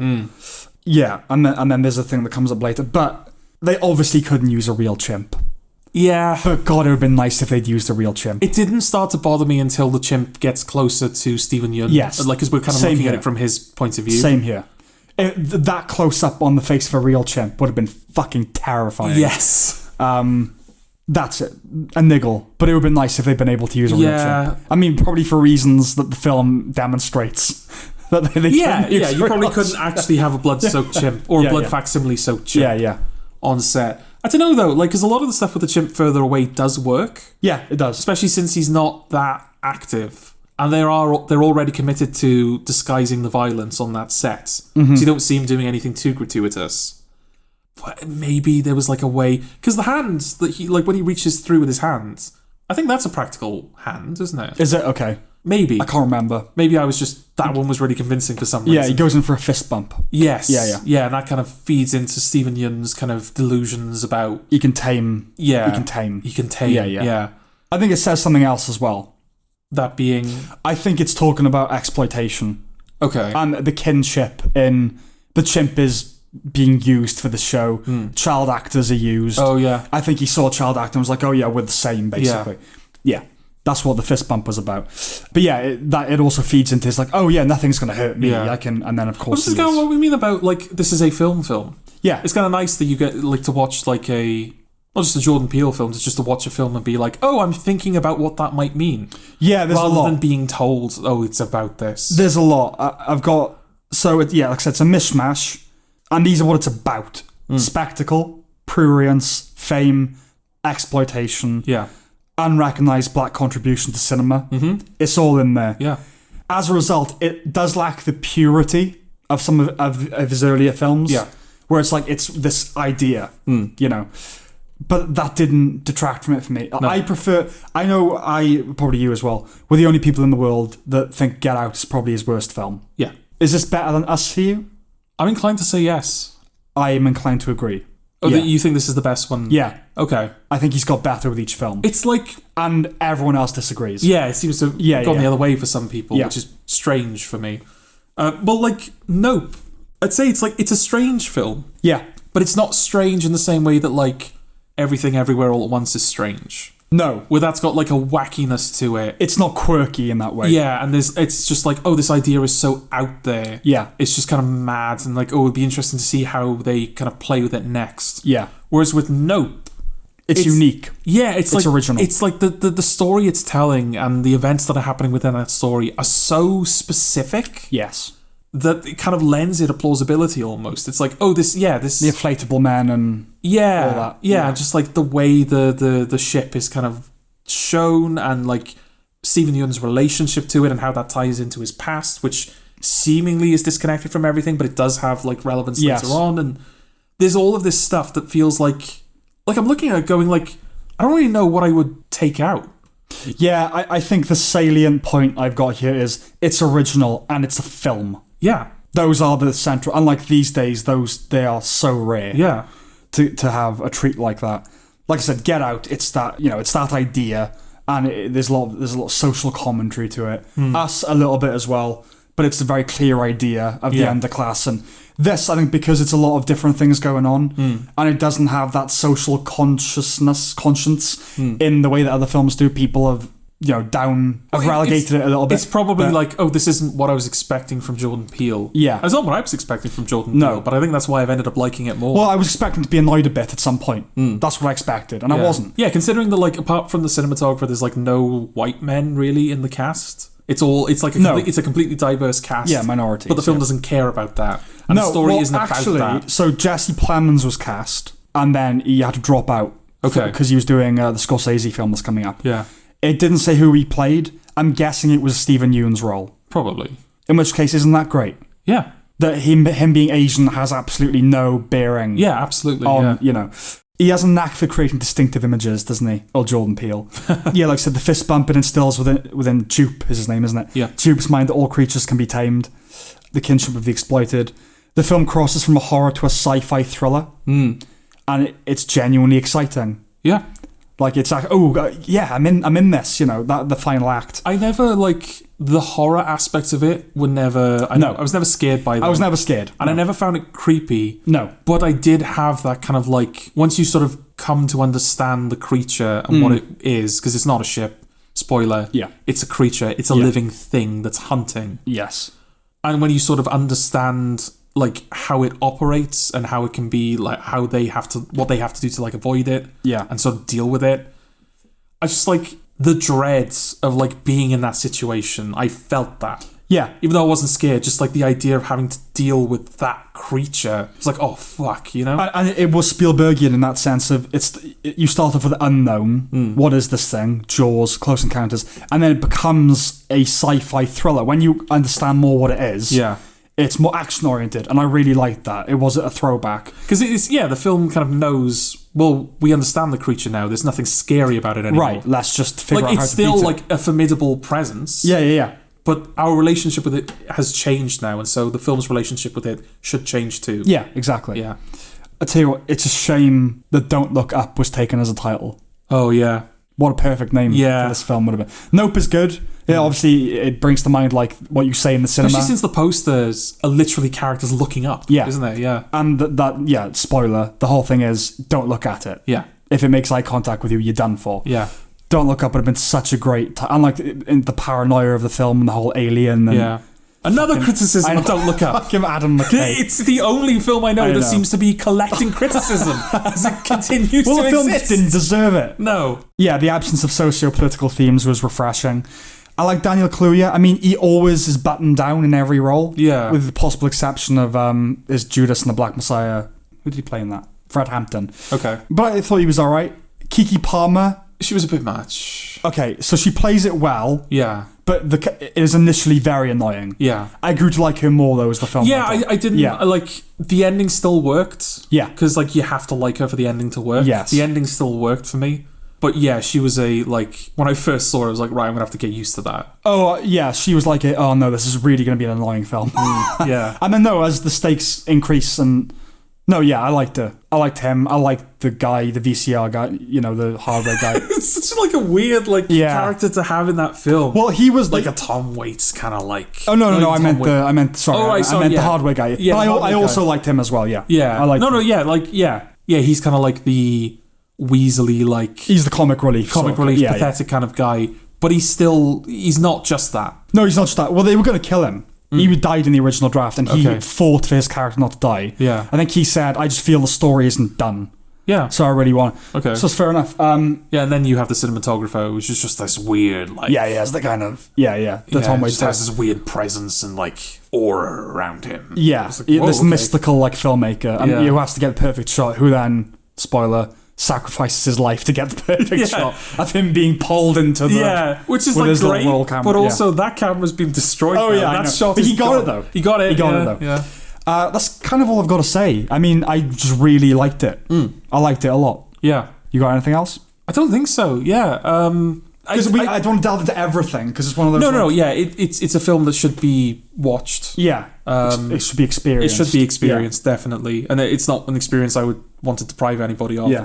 I did find the framing device of having the chapters unnecessary. I agree. Because I agree. It doesn't seem to follow. Initially, I just thought it was we're kind of because it's the names of the horses initially. Yeah. It's okay, so this horse has been killed or abducted or whatever is happening. Because at that point in the film, you don't know, and so we're kind of telling the story of this horse.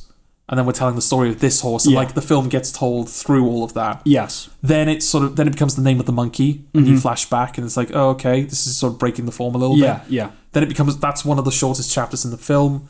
Then it's another horse. Then it's the name that they give the creature. Yeah. So I don't really know what the chapters served. I think it was to highlight the theme of taming something, understanding a creature. Okay. It was him going, look.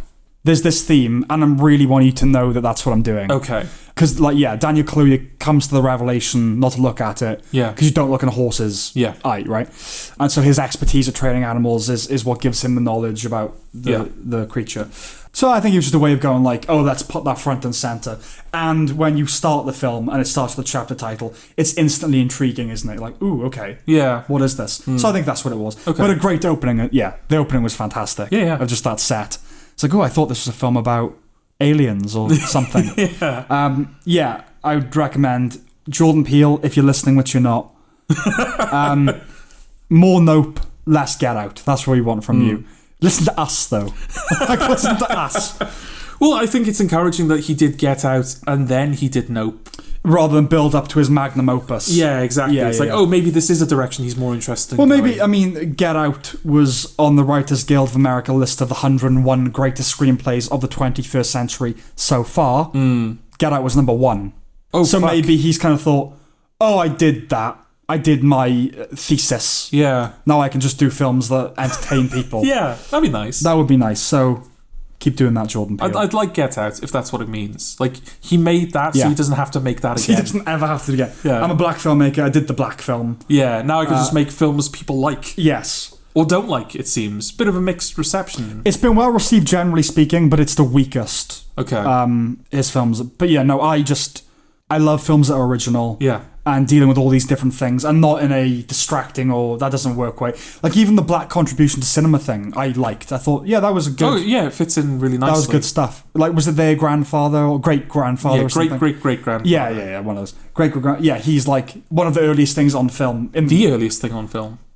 Basically, yeah. Yeah, it might be. I think they said it's the first collection of moving images. Okay. And it's him on a horse. In the real world, because it's a real thing. There's a black guy on a horse. Yeah, that's every frame of painting, right? Is that his Oh yeah, maybe. And Mesa Verde, I'm just thinking. Oh right, okay. Yeah. But no, that I've seen 10 different this is the first footage ever things. I don't know if there is a definitive one. Yeah, I think the train is the first cinema experience. The train I saw, there's one of people in a garden, there's one of people leaving a factory where they work. There's loads of them, but it's basically the first. The fact that he was their relative and they work with horses, that's neat. It's like a Watchmen thing. That kind of, it's taking something, again, it's something that's so specific. They're horse trainers for films, but it's giving it such a believable context. Yeah. And the fact his name is OJ. Yeah. You know, because it's about spectacle and we like watching things and we need to record everything. And yeah, really good. Really, really good. Highly recommended. I agree. Then that's it. Thanks for listening. Yeah, it's been alright. It's been okay. Yeah, I think I became less tired. I hope I became less tired. Yes, I think Ezra Miller breathed some that life woke me up a bit. Yeah. Alright, thank you for listening, and we will see you next time. Bye-bye. Bye.